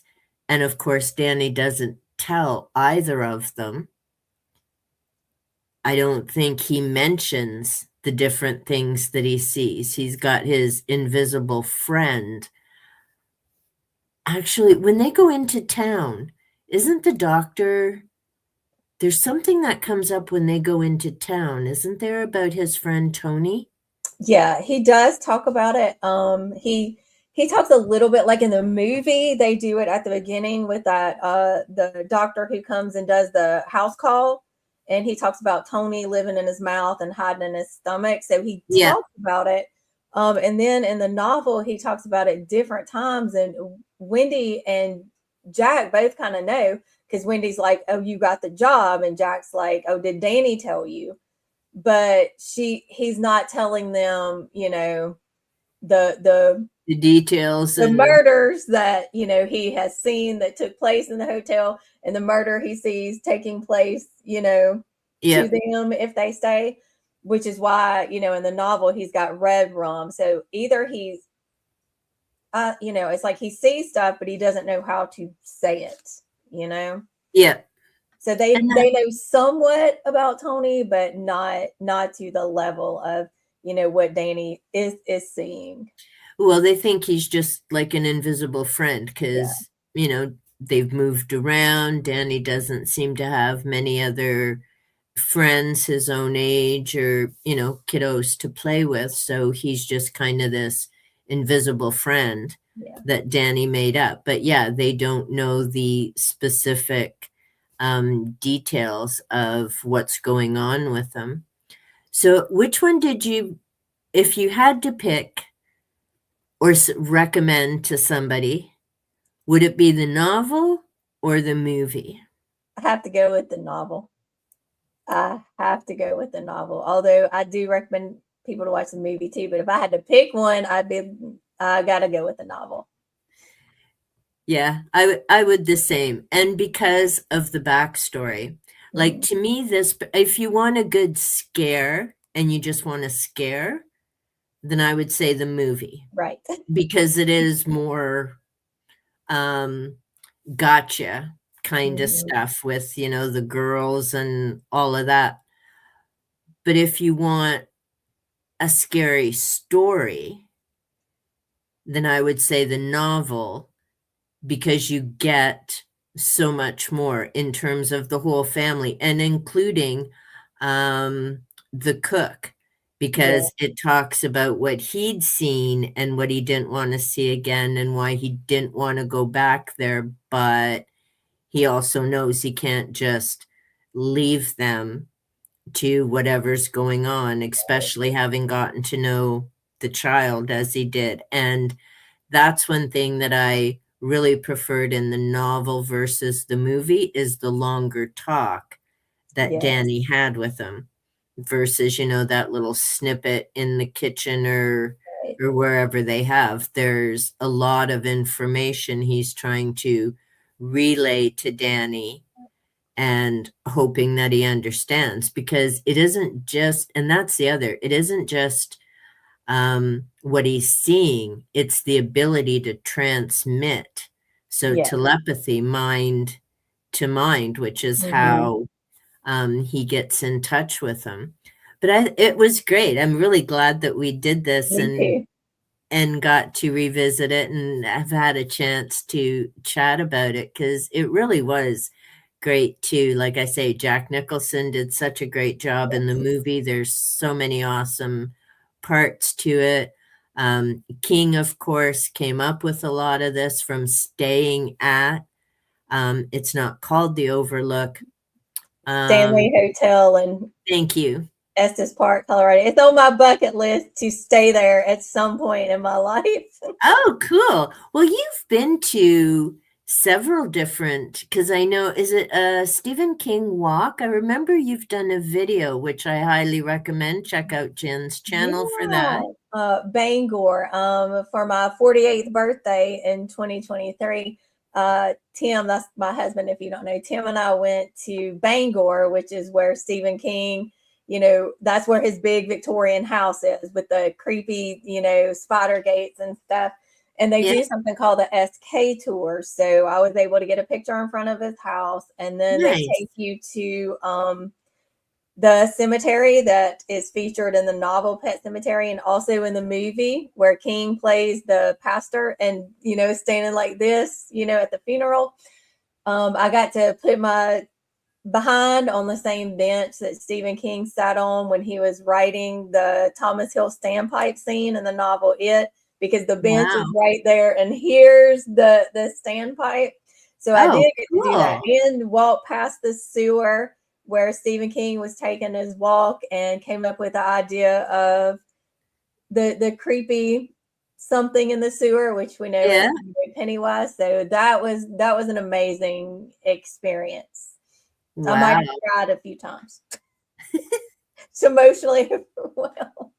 But, well, I mean, it would be amazing because, of course, it's one thing to read about things, but it's entirely different to be like right there where, either the author's thought came or, oh, yeah, this is, where this happened or where he thought of it. I mean, what an amazing experience to, be able to do that and see his house and different things. That's cool. Well, that's like with a few of the things, although I don't travel much, but the cool thing is with some of these Ontario ghost books that I read, I already know some of the places. And it's neat because there's a few that I've been to. And so, yeah, it just brings a whole other level to reading or experiencing that because, like I say, yeah, it's cool to read about something in a book, but it's so different to be able to say, yeah, I stood there, or look, here's the picture of me there, because a lot of his work is, well, it's either in Bangor or isn't Derry. Yeah, Derry, because that's the series. Another one that he has. Have you read any of the Colorado Kid? I have not. Have you? No, I watched the series Haven, which is funny now, and I think it was on Netflix. We may have had Netflix back then, so that tells you how long ago it was. And that was the first series I ever watched that was under 20 episodes. And I have to say, I did not like it. I liked Haven. I did not like 8 episodes. Yeah. And then you had to keep waiting each year. Right. So, and I think that was based on the Colorado Kid. And it's rather cool because the one actor in there, I think the character's name is Nathan. He's actually from Elmira, which is like an hour and a half up the road from me here in Ontario. It's a little dinky town. So I'm like, woohoo! Small town actor makes it on a Stephen King thing. Hey, Noah. But yeah, so, and I think that's part of, well, okay, I'm just refused to be nickeled and dimed by streaming platforms. So we have Prime and that's it. And that's only because we have free shipping through Amazon. Otherwise, forget it. But, so there's all these different series everywhere. But I'm like, no. And even Prime ticks me off of, hello, we're paying our monthly fee. What do you mean you want more money for something? Right. Yes. Like, Yeah. you Like, oh, know, you got to pay it to rent something. I don't mind if it's a new movie. I can understand that if it's like a brand new movie, but they'll be trying to charge you for movies that are like 20 and 30 years old. I'm like, that should not be. The new movies, I get if they and go series. quickly, yeah, but I'm like, no. Why are you Yeah. trying to make me pay for something 30 years old? Kat, we are not all Henry Cavill fans. Okay, I stand corrected. Jen. He's a nice looking gentleman, but I've never played, like, I don't play video games, so I didn't play Witcher, and I don't watch the series, but I do think he's a nice looking man. Oh, there, Jenny's back on catch up. I don't know how she does that. And see, well, when I was at Indigo, when I got my cool hoodie, which is actually what I went in for, it's hilarious. I went to a bookstore to buy a hoodie, but it was on sale and I couldn't pass that up. It was just way too good. And then, of course, I had to look around because bookstore, and they had Witcher. They had a bunch of different things on sale. And I'm like, I have so many different series and things to read. Just no, had to pass it up.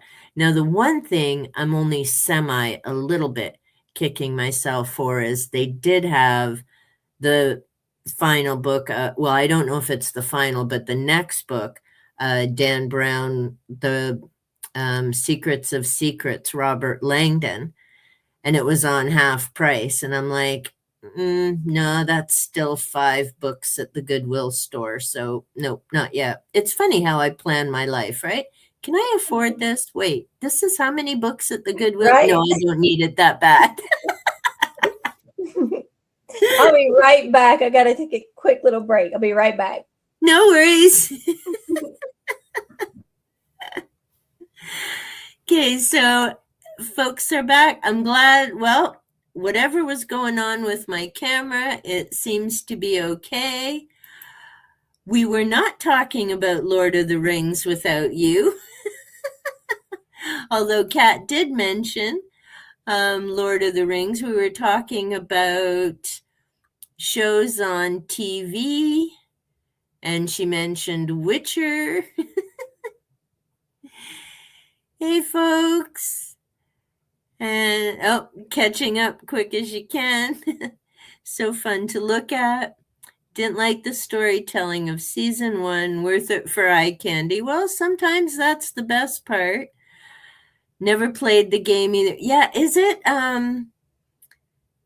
Okay, so what started first with that? Was it the video game and then the TV show? Yeah, Pendergast. Well, Relic was a good book. I had no idea there was 22 flippin' books in this series. I mean, I bought Relic for $1. And it was it's a Preston and Child novel set in the Amazon, and it's archaeology and scary boo stuff and monsters and the New York Museum. Definitely not the Ben Stiller night at the museum type of stuff, but I'm not reading 22 more books. I'll see if my library has the next one. Well, Amazon can be evil, but you know what? Yes. Name me one of those corporations that isn't. Whether it's Temu, Shimu, whatever the heck they're all called. Yeah. It just is what it is with corporations. Still think you should watch the film. Well, they took Pendergast out. That's insane. Pendergast is the main character. Think I tried to watch it. Oh, cheesy bad graphics. Yeah, no. Best trilogy. I have to see if Shadow and Bone for eye candy. Why does that sound familiar? It sounds familiar to me too, but I don't know what it is. Yeah, but I can't think of books, games, and then the show. This is Witcher. And it was funny you were saying, Jen, that you watched a movie before reading the book. With it was when we were chatting earlier. I did the same thing with Divergent. I saw all three of the movies before I read the books. I prefer the books because the books have an ending. The movies do not. Something went kablooey there. Be crushing on them since Narnia. Oh, been crushing. Oh, this is their eye candy. Grishaverse, Six of Crows. Now, see, there is another one I have to read. Okay, so same author. I did pick up Six of Crows, and well, now we're in 2026, but we'll see if I do it or not. I was amazed at how many books came out in 2015. So we have Margaret Pinard's The Keening, which is her historical fiction. ACOTAR started in 2015. Six of Crows is from 2015. Last year, Edward from Twilight was 20 years old. And because I've been going through my master list and trying to get my books figured out and what's my TBR and all my audit numbers and to be finished and all of that, it's amazing how many of my books were from 2015. And I'd meant to do a video, and then I'm like, it's 2026. We'll see how many I have from 2016. But I'm like, wow, so many of these things were like 10 years old, and I'm just hearing about them now. Six of Crows adjacent. Oh, after the Shadow and Bone series. Okay, so same author. Read them out of order. Yep, when Libby holds. Well, see, and that was me with Vampire Chronicles until this group started. I've read them all over the place with, book 8 and 9 and 1, 2, all over, getting them from the library. But we were saying, because we're on to the Vampire Armin now, I'm like, it's very different reading them in order. And man, does it stand out how obsessed she was with religion, how often it comes up in these vampire books. And well, with King, you were saying he mentioned about why it irritated him and working through his addiction with The Shining. And I think it might be in the front of Skeleton Crew, which I still have to finish. I just read The Mist, but haven't reread all the other stories. But I think in there he's talking about he's lucky that he's found a way to make a living and get all this crazy out of his head, and then he just throws them into stories, whereas other people end up in psychiatric hospitals taking medication to deal with all the stuff that's up there. He's just found a way to process and get it out without acting on it, like you said, with that whole scene with the paper and one of his kids coming in and the manuscript, right? It happened, he remembered it, and then he incorporated it into one of his books. That was the other thing with Carrie that was pretty amazing. I listened to it on audiobook from the library, but it was Sissy Spacek who read it, which was amazing. But King also comes on for a bit to talk about where the idea of Carrie came from. And again, those are the extra bits that add just something different to the story, knowing of, okay, this is how that all played out. And sometimes to me, it's as fascinating knowing how an author came up with a book than it is reading the book itself. Is like, wow, how did you get from there to there type of thing? And I mean, again, it's like us as readers. We bring our stuff to the reading experience. They bring their stuff to producing what we get to enjoy. Carrie's one of the women I wrote about. Yeah, because, well, in your thesis, so you had Carrie, Did you have Dolores? I did. My thesis was titled Eclipsing the Patriarchy, the Power of Intergenerational Female Connection in Stephen King's It, Carrie, Gerald's Game, and Dolores Claiborne. So I talked about Beverly as a preteen, Carrie as a teen, Jessie from Gerald's Game as a young adult woman, and then Dolores from Dolores Claiborne as the older adult woman. Oh, wow. See, Gerald's Game is the only one I haven't read out of that group. And Dolores, I don't remember much about it. Was there something with a well? There is. Okay. So that's about all I'd have to read Dolores again. But for some reason, there was something about a well that stands out. But what an amazing to do that for a thesis and be able to look at, because he does cover so many different age groups and issues. I still can't believe you read that. No doubt long and not doggy friendly. Yeah, there's a lot of King books I'm surprised I read. But like I say, me blowing my hair off with animal stuff quickly was not the same when I was a kid. I never liked it. There's a lot of Disney movies I don't know how they ended because my mouth and I got sent to my room, but somehow I got through Cujo and some of the others.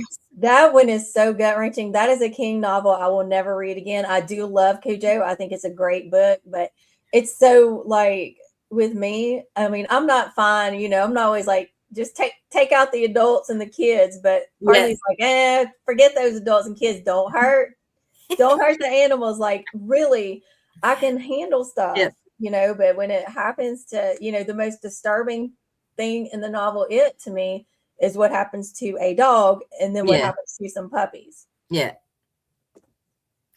And that's it. There's a lot of his different works. Like I forgot in Thinner, sorry, Kat, there's a scene with an animal in there, and I think it's like Salem's Lot. There is a small scene, very disturbing, with the dog, but it's a thankfully small scene. Right. Unlike the Dead Zone, where OB just keeps mentioning it and it's like, dude, we got it in the first few pages. Now shut your pie hole. We already know this is a bad character. You don't have exactly. Yeah. It's like, why do you keep mentioning it? We got it. He's a douche. Leave it at that. Yes. I just walk out when refuse to watch Bambi. Yeah, I've never watched Bambi. Noah, don't forget to love Spank the Button. Jenny wants to spank people. Jenny. Hey, well, we have been almost. Oh, hang on. Jenny, a question for you. Julia's curious. Who's the author cardboard cutout behind your right shoulder? That's Edgar Allan Poe. Over there, I do have like Edgar Allan Poe, Jen? I love him. I have like a shrine. I call it a desk when my Poe stuff. Everybody else calls it a shrine. So I do have a Poe shrine over there. And why do you like Poe so much, Jen? Oh, he's just the best that ever wrote. I love Poe. I love him so very much. His birthday is coming up January 19th. And Kat at Kat's Novel Adventures has a Nevermore readathon she does every year for that week. And we read and watch all things Poe. Nice. See, I have a few collections, and I do love the Sprayed Edge book that I picked up. And I now have one cube dedicated to my special pretty book. So I have the Edgar Allan Poe one that I picked up, although I have two other Poe collections. I've yet to read most of them. Oh, thanks, Julie. Is my PJ top with penguins, because It's farking cold here in Southwest Ontario, and the snow's blowing outside, so I feel like I'm living in the Arctic. But with Poe, basically the stories I know are The Telltale Heart, which is probably one of my favorites. The Pit and the Pendulum, which I just reread a while ago. I've yet to read The House of Usher. Planned That's to do it months my ago. favorite. If I had to pick a favorite, Is it Usher? the Fall Now, House of Usher.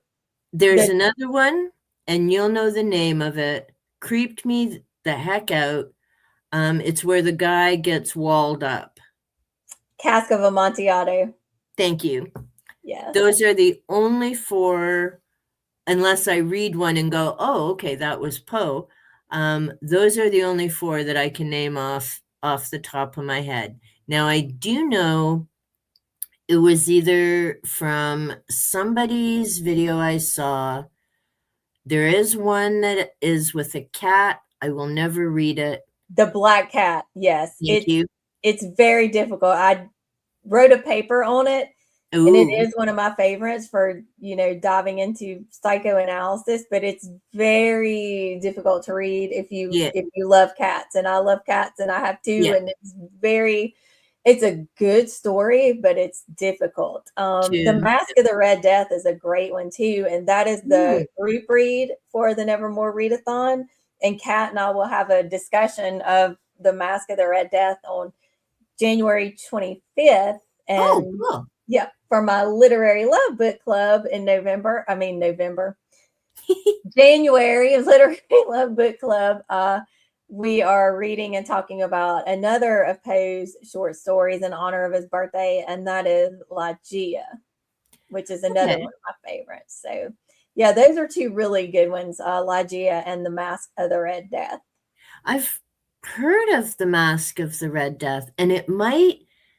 And I did behave myself because I've picked up a few collections. I have a Lovecraft Gothic collection, so it has several of his works and a few other authors. I picked up a Sheridan Le Fanu. Oh, yeah, Carmilla. Yeah, so I have Carmilla and several copies of her now. I have an individual copy, and then that's in the Le Fanu collection. I have a Gothic horror and a supernatural horror. So I now have several copies of Polidoro's The Vampire, which I have to read within the next week or 2 because I want to start my vampire series. Ooh. But I have to read Polidori and Carmilla, well, reread actually, and Carmilla. And I don't know if I'll reread Dracula. I will at some point, but I can yammer about Dracula for hours without. I've read it so many times, and I love it. So I want to start following the vampires from way back to way up now. So I've got a few years of content to go, but I want to make sure I have 5 videos done so that I can keep reading to keep up with putting new content. So I'll be covering short stories and the novels, stories, movies, the whole thing. So I have several collections to read as well, because I've got, vampires in history and real books about Vlad Tepes. And I want to do a whole video just on Vlad because he's a fascinating character as well. And it really is questionable of how much is accurate that came through, because the Times, propaganda, most of the information we know about Vlad are from the people who hated him. So of course they're going to say that he went around impaling people and all these other stories. And there's nothing from him, well, not that we know of, that's ever come forward. So the only thing people know is, him as the impaler. There's only one, I think only one photo of him that survived, and that was found in Austria on this wall and collection of monsters. Now, was he actually a monster? who knows? I mean, it'll be interesting. Well, thankfully, I won't be here in 100 years, but who knows how they'll describe some of the people from this time period. You know what I mean? Like, history has a funny way of, look at Alexander the Great. Right. You know, was he great or was he just, you know, cuckoo? I can tell you one thing that's not great, and that's a person, and that's the country in which I reside. Not great. Not great. There's a lot of great people there, though. So let's not paint everybody with that red brush. Yeah, please don't. Never mind red rum. Right. Some of us here still love the world and that's each other, right. and you know, that's a whole other story. Hey, the Telltale Heart. Yeah. Yep. It's an I love that story. I think Venn from Venn's, he changed his name. Venn's Corner. Oh, he added an extra word. But anyhow, Venn did a reading of Telltale Heart with the Manchester accent. Oh, it's amazing. Okay. Love it. Have the complete, there we go. Tales and poems. Can't wait to get to someday. Same. Have to wait till I finish Lovecraft. Oh, there we go. And see, I've got an omnibus as well of Lovecraft. I've got a now I'm not going to be able to say it. Necronomicon. I can't say it. Just doesn't slip. Necronomicon. Yeah, I think that's it. So I'm definitely wanting to read that. I almost bought a box set because every once in a while Indigo here, usually around the holidays, has box sets for like $25 and 5 books. So that's how I got a lot of my Jules Verne and my H.G. Wells. I just got this Arthurian saga by Mary Stewart. Oh. So we've got can you see all of those? So it's a nice box set, $15. So that was awesome. And so they have great collections, and they had one on Lovecraft. But at the time, all I had read was the Dunwich Horror way back as a teenager. I'd never gotten into any of his other work. So I'm like, if I buy the box set, what if I don't like them? Then I guess some of the collections either got damaged, whatever, so they took them apart, and then you could buy the books individually on the discount table. So I picked up the one collection, and because it had Dunwich Horror, which is all I wanted. But then I read Cthulhu and Dagon and something about the dark. And I'm like, oh, these are amazing. So now, and I borrowed a bunch of books from the library. So I've read At the Mountain of Madness. I mean, everything I've read of his so far, I've enjoyed. So yeah, I need to get into more of that. H.P. Lovecraft, great writer, terrible views. Well, that's it. And see, then there comes the big discussion, and that could be a whole other stream. The difference between art and the person, right? Because we have Harry Potter, the series, but the author is not so good. Yep. We have Neil Gaiman. I've yet to read some of his stuff. Dude needs some counseling. And it goes on and on, right? Does. There are some amazing works out there produced by some really gnarly individuals. But then do those works disappear? And is that any different than trying to rewrite history? Like up here, and it irritates me beyond belief, partly because people who should know better with finances aren't. So they want to rename, they may have changed it now since the government stepped in. They wanted to rename 12 of the schools here because, stuff in the past. $40,000 a piece it would cost, I'm told, to rename each of those schools. Pretty sure we got kids who could do with services and support staff versus changing the name on a building. And let's be serious. Time period, folks. Doesn't mean what they did was right, but it happened there. So do we know what a teachable moment is, perchance? Right. It's Like, a, yeah. you can't just keep erasing history and pretend this stuff didn't happen. Right. Right. You know, like, learn from it. Don't just keep repeating it. Right. Right. Yes. You know, I'm not saying what they did was right. I'm not saying it shouldn't be discussed. I'm saying stop trying to erase history and pretend it didn't happen, because it did. Yes. We So have to let's talk. acknowledge and learn. Yeah, Move like, forward. let's not do it again. But if you pretend it didn't happen and you keep sweeping it under the carpet, eventually it's going to be a mountain of dust bunnies. And then it just keeps happening because nobody learned anything. Yeah. It's written a lot more than I thought. I've had his collection for years, still mostly only read the ones I posted, and that is Edgar Allan Poe. I remember that was around when I started watching your channel, Kat, because I remember you reading some of Edgar Allan Poe. Jenny has Vampire and Carmilla. Are we shocked I haven't gotten to them yet?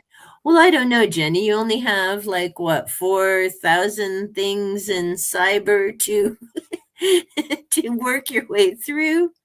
Yeah, I know you didn't like Carmilla. I loved it, especially for the time period and the relationships that come up in there. It was, for that time, it was wow. If you want a Carmilla reimagining that came out last year and made one of my favorite books of 2025 that leaves what you wanted on the page, it is called Hungerstone by Kat Dunn. It is a Carmilla story that gives you what you're looking for. I loved it. So check out Hungerstone by Kat Dunn. Okay, so I've got to grab my pen. How are you doing for time, Jen? I am actually good. Tim and Rena have, he took her out for the day to go do a few little things so I could do whatever I want to do. Okay. Because, I mean, I know that you have other obligations and things too. So I'm thinking, okay, do we have to? Okay. So that book is Hungerstone by Kat Dunn. All right, Hungerstone. Now that other name, Derrida, Derrida, and his first name is Jacques, like I guess Jacques. I typically only saw his last name, but I believe Jacques is his name. Cool. So I now have those because I do have a TBR book. No, Kat, you're not getting last place. I have a TBR book. I'm staying out of the thrift store for a while because I'm not going unless there's sales.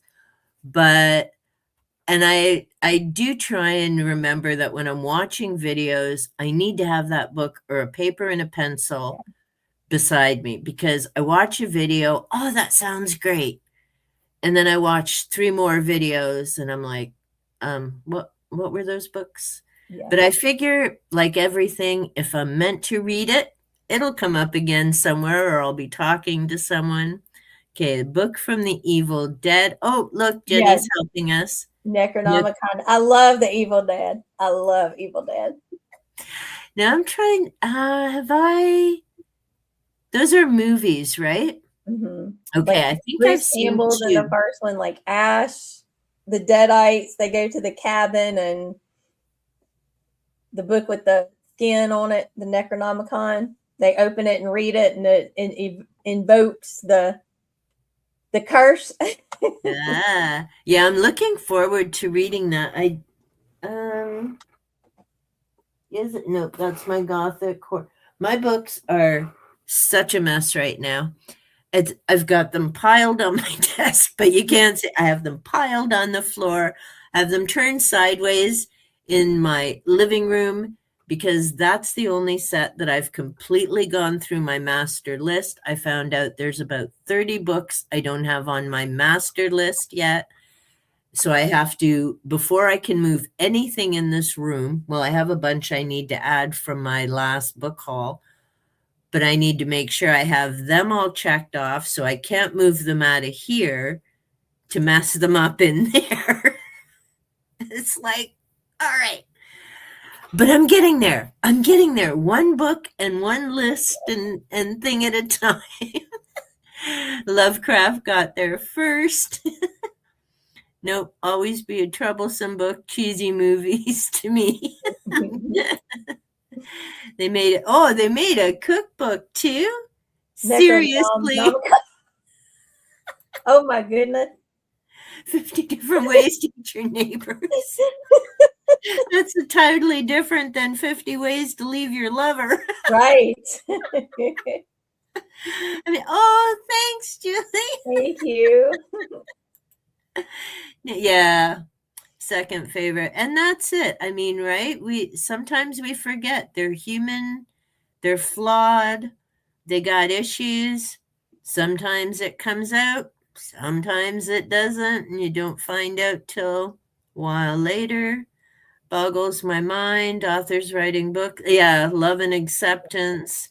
Yeah, Charity for Children, and just went wrong. Yep. And that's it, right? Well, it's like politicians. Some of them go in with the right idea and the right motivation, and it's either power, whatever, it just screws them up. Percy Jackson was a good series. I actually like that. I read the first 5. I haven't read the newest one, but I did find one at my thrift store from the new one, so I might check it out. I liked it, but then I love mythology and things as well. So HP and that's it. Got you into reading. Too old for Percy when I started. I read him when I was in my 40s. But I mean, there are some good YA and other books out there, and sure, they're an afternoon knockoff, but they're still enjoyable. I mean, it's reading. Oh my goodness. Just over 4,600 unread. Oh, unread? Wow. Oh, wow. Jenny, then how many books do you have? Because you've read hundreds, girl. Yeah, that'll keep you. Yeah, only 46? Only read either of them as an adult. Oh, okay. Yep, still think Percy's way better. Yeah, I read them definitely as an adult. I liked it because it ties in mythology. And like I say, sometimes you just want a fun read. Yeah. I mean, okay, King has always been big, but Lord Alou, why is everything chunky monkeys now? Like even these Jack White, who I'm always plugging Canadians, yay, didn't know he was, but Lord Alou, dude. And same with Wheel of Time that I'm reading again. It's like, what happened to like H.G. Wells that, under 300 pages and it's a kick-ass great story. Like, come on. I love some of these huge books, like it. Even though it's my favorite, it's a chunker. Well, okay. I'm still at 0. No library sales. Yeah, well, that'll change, Kat. Jenny, last place is mine. Yeah, that's it. If you can stay off Amazon, now you're up to 16 books because you're one ahead of me. I'm at 15. But you go on Amazon, girl, you can rack up 60 books in a month. Can't do that and get last place. Bruce Carnell, 80s comedy horror. Don't know who that is. Oh, Campbell. Yeah, Evil Dead. He's like Ash, the main character in Evil Dead. Oh, okay. Second and third movies. Love YA just felt too. Well, it depends on the series. I mean, Percy Jackson isn't really in depth, But I mean, you've got Mortal Instruments. Trying to think. Marked, the vampire series, I like, well, mostly like that. I don't like the main character. I like the secondary character. Hey, William, don't do TBR's inexhaustible wish list. Yeah, I don't have a set this week. But William, looky what I got. Won't be starting it for a few weeks. Won't be finishing it this year because it's 2,000 pages. So it'll be more than a weekend read, but I am a starting it. Hope you're doing well. So I shouldn't fill your Kindle sales, send them to you, huh? No, we're supposed to be helping Jenny this year. First couple might be class middle grade till he grew up a bit. Yeah. I've read one Mortal Instruments, enjoyed it. Didn't have, except the one I already own. I read, I think, two of the Mortal Instruments. But I don't think I went on with the rest of the series. My library has them, but I just never got into them. And I did, for the band book project, is the first time I read Pullman's The Dark Trilogy.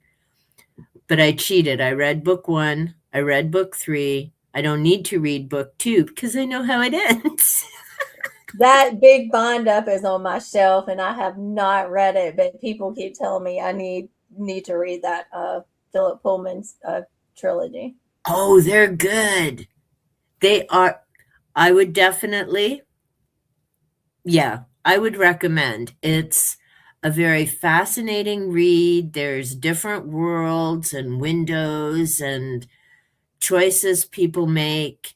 Back to like the Shining parents and the choices they make.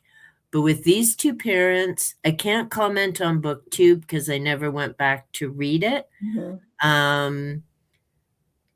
The only thing that I found confusing, and it might be different on a reread, is which side either parent was.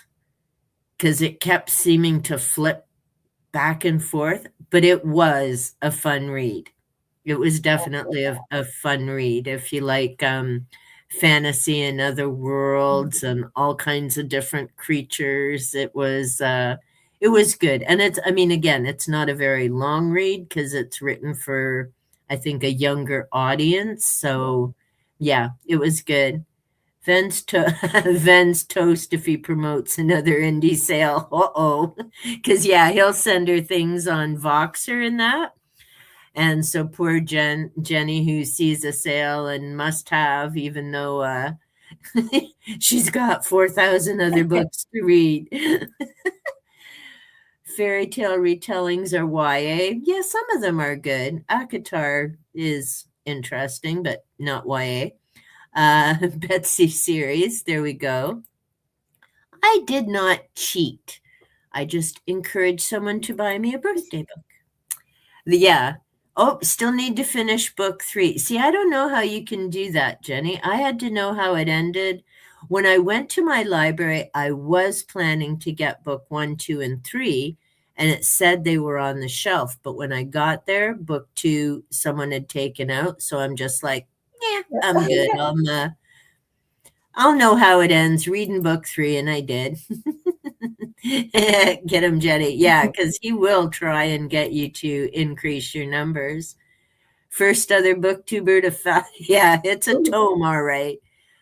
Between this and Blavatsky, who needs to go to the gym, I can just like balance out and build up my arm muscles. Saying hi to William, asking how William is.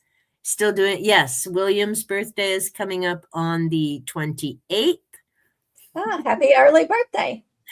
Look, better now that I've expressed a mutual interest. Well, actually, William, I have been looking for that book for about 5 years. You're the first one I've heard who's mentioned it. But I read Timothy Wiley a couple of years ago. And his first book has to do with the return of the rebel angels. Yes, Lucifer in the crowd, but he has a very different take on who Lucifer is and the universe and all this kind of stuff. So he calls some of them angels, but not as in like the Christian angel concept. And the other book is called The Watchers, and it goes like way, way, way back in long time ago before Lemuria and other planets. And all of his ideas go back to the Urantia book, which I hadn't heard about before then. And then I had to chuckle because I think, and I'm going to have to look back now, I think the Urantia book is actually mentioned in one of the Vampire Chronicles.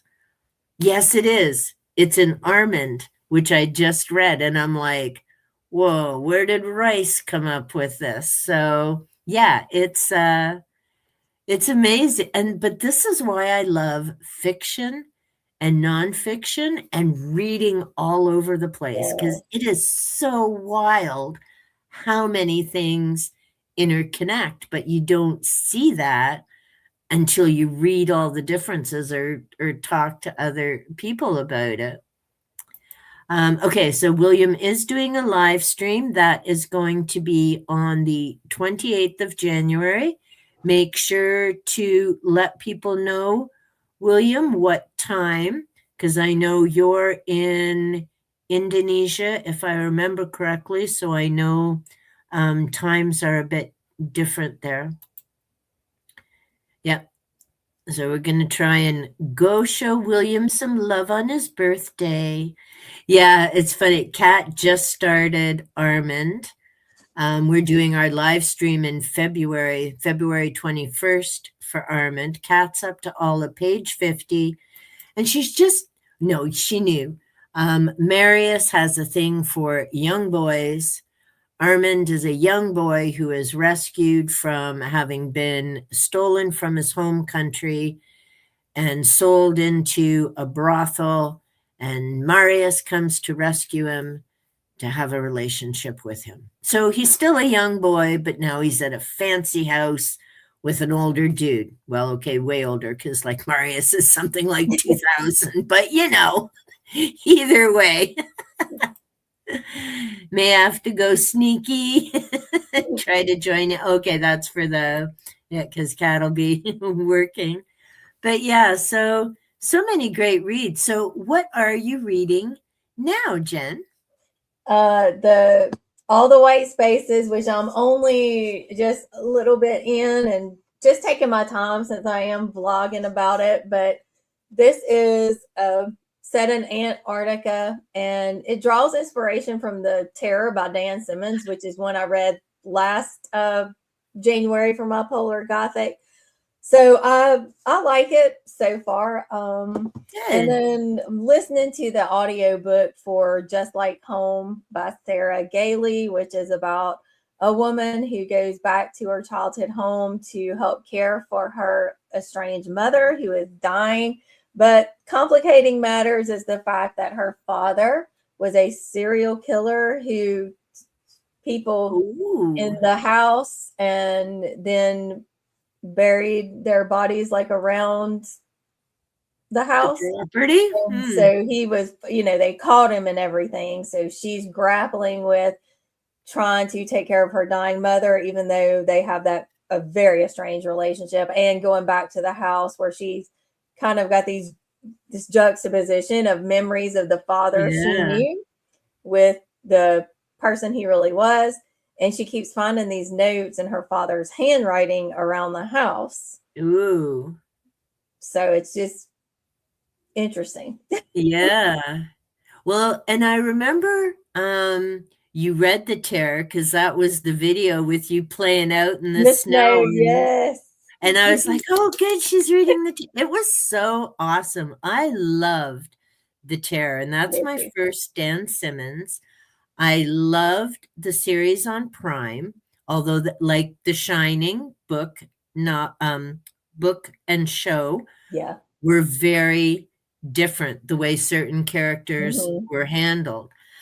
what freaked me out, because I did a video on the Franklin expedition and the terror, is how much the actor who plays Crozier looks like Crozier. Yes.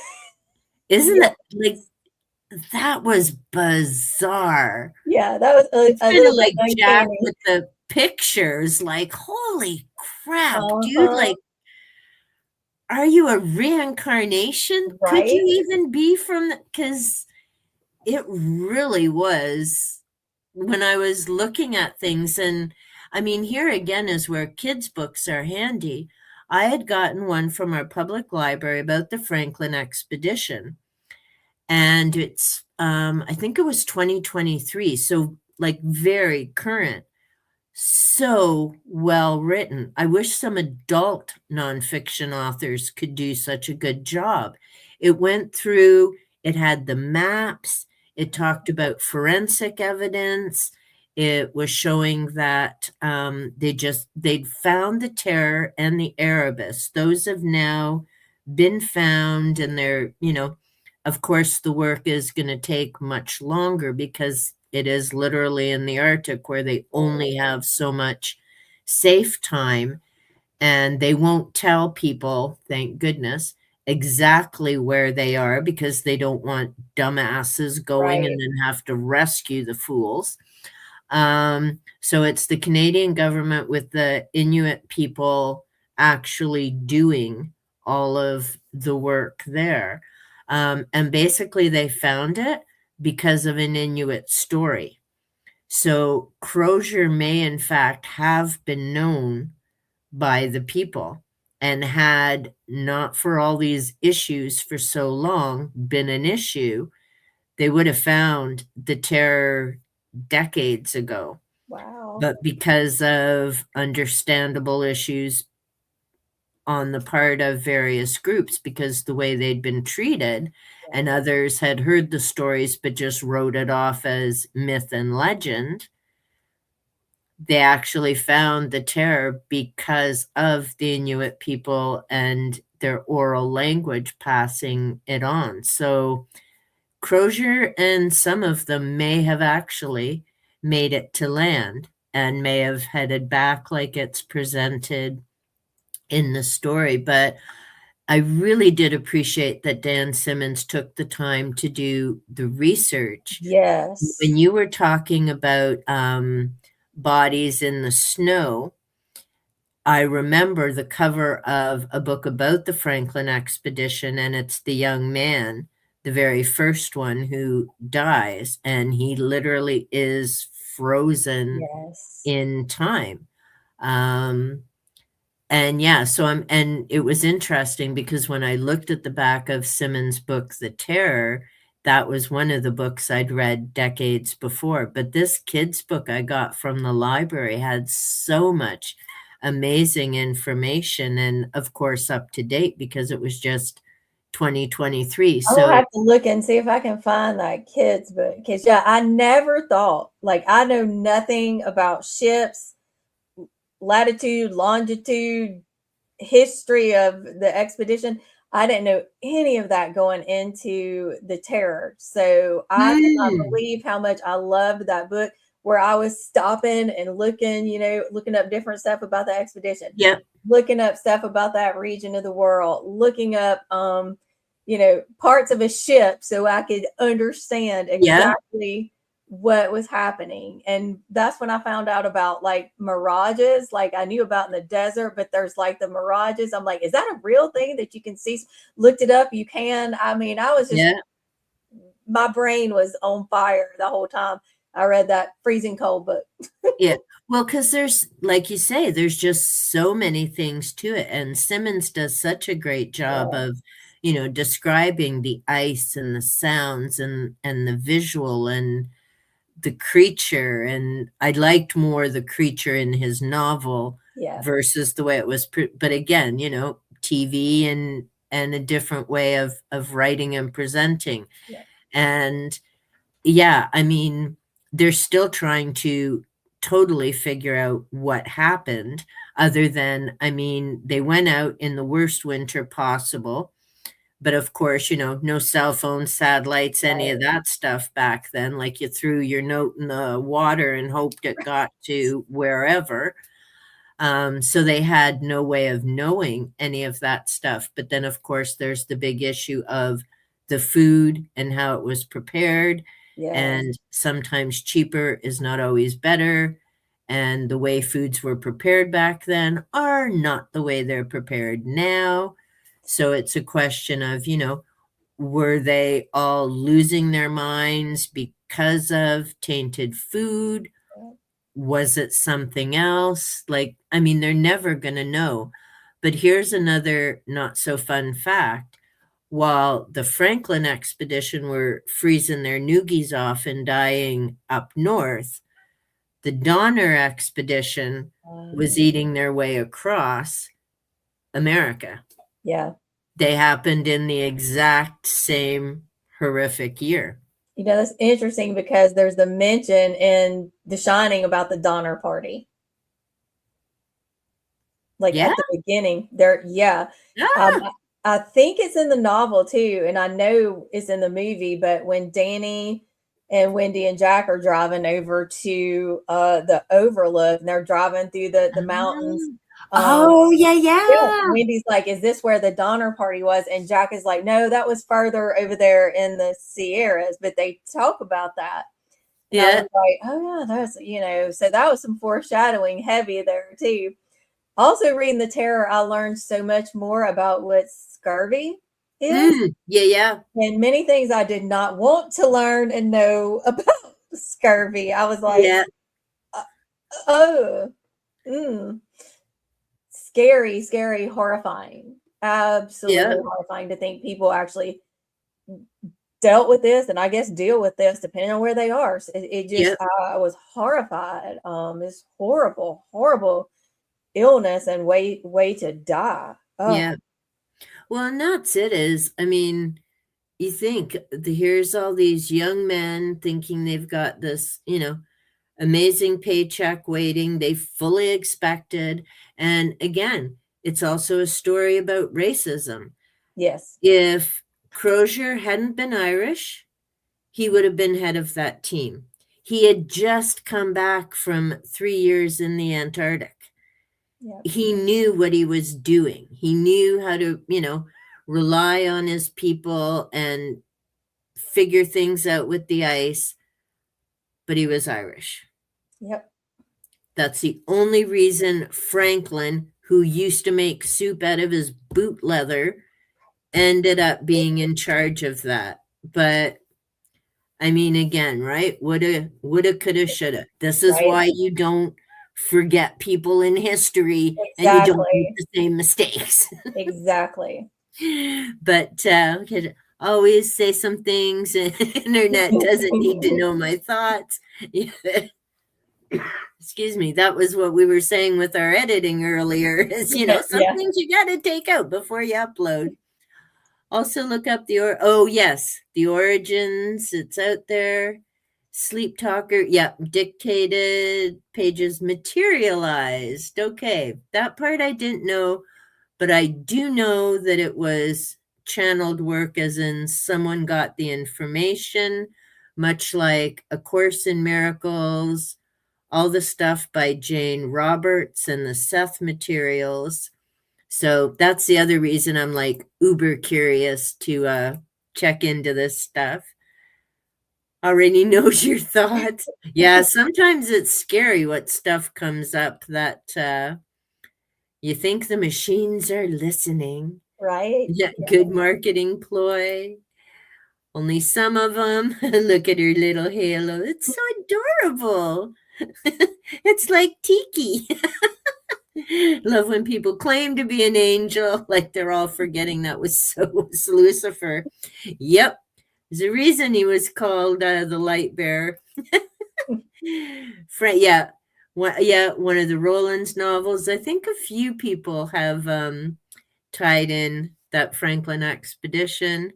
Look at it. So innocent, fun-sized gremlin. Hoping to get some Clifford Seamack and Dan Simmons in honor of Sean, a booktuber who had just passed away. I don't know CMAC, but Simmons, I actually just put 2 of his books on hold. One's Abominable because Yeti Himalayas. Who doesn't like a good murder with monsters? Like Devolution, but that was set in the States. And Children of the Night, which I'm really interested in reading and does tie in with my vampires because it's Dan Simmons and he's got Vlad Tepes in it and the origin of vampires. And I know Simmons does his research and homework, so really looking forward to that. They'll I probably read one other book by him, Summer of Night, and it was good. If you like it and that kind of story, coming of age, children fighting against an evil, Summer of Night, you would probably like that one.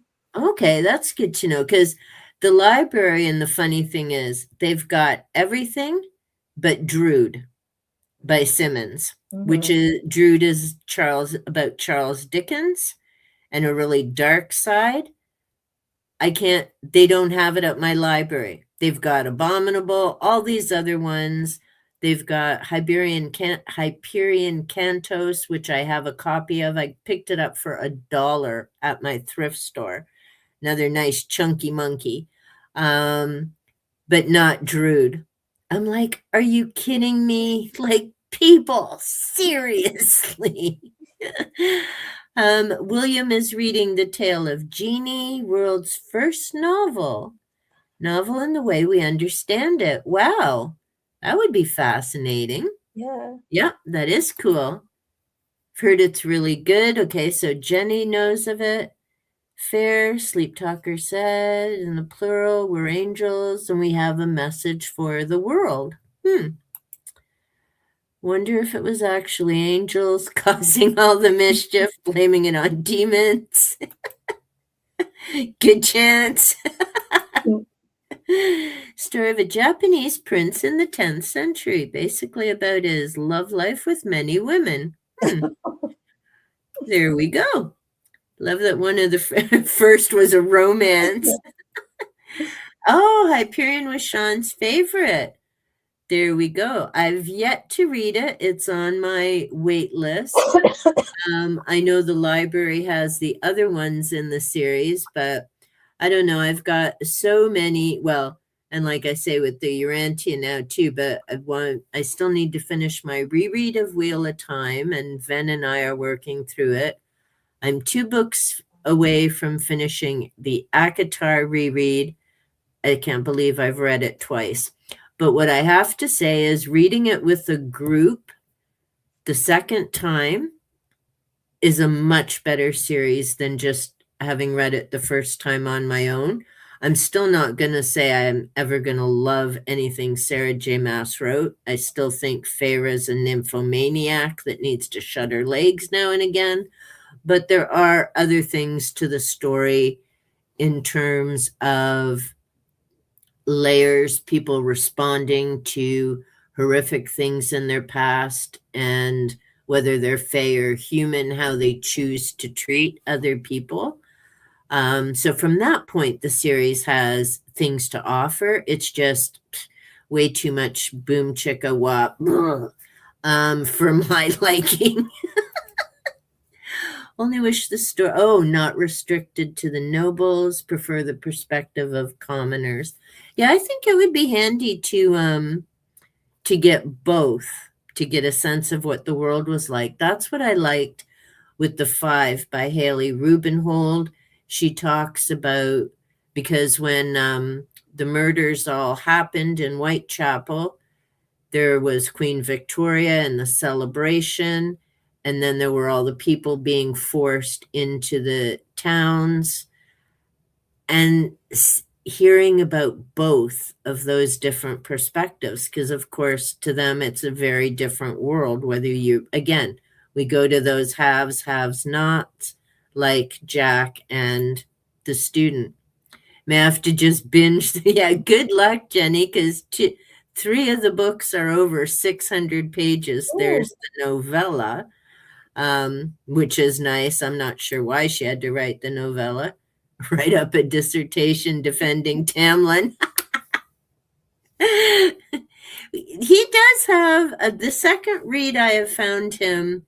I mean, he's still as toxic as Rhys, but I am finding more admirable qualities about Tamlin. As far as the first book, he's not bad. Have you read any of them, Jen? I have not. My best friend loves them, but I have not read any. Yeah, they're romantasy, and I don't do romance well. I learned my lesson with Fourth Wing, and everyone yammering on about Fourth Wing, and of course, well, dragons. But 130 pages at the end were good. The rest of the book I could have done without. So I didn't even read the other two. I'm like, no, I am nothing against people who enjoy romance, but I am not one of them. Yeah, I'm not a romance. Like as my best friend, she loved Fourth Wing too, but she's very much a romance and dark romance reader, and I'm more horror, gothic, some nonfiction based about horror and gothic typically. Yeah.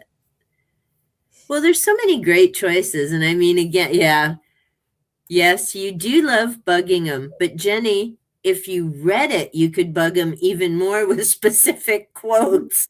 I think it's hilarious. He doesn't clue in. You haven't even read the book. And Noah loves ACOTAR and Fourth Wing. He calls them his guilty pleasures, and nothing wrong with that. I mean, it's important to read what you enjoy and have fun, and and I mean, as far as Fourth Wing, I do agree. If you're new to fantasy, that's probably better than trying Wheel of Time, which is like 600, 700, 800-page books with detail galore. Ven loves it because they talk about the buttons and the fabric and the stitching. And I'm like, I don't care. Let's get to the action. What town are we going to? Who's getting blown up now? I don't care what you're wearing. It's irrelevant to me. But again, you got to find what you enjoy. But, well, Jen, thank you so much. And we talked The Shining and so many other things.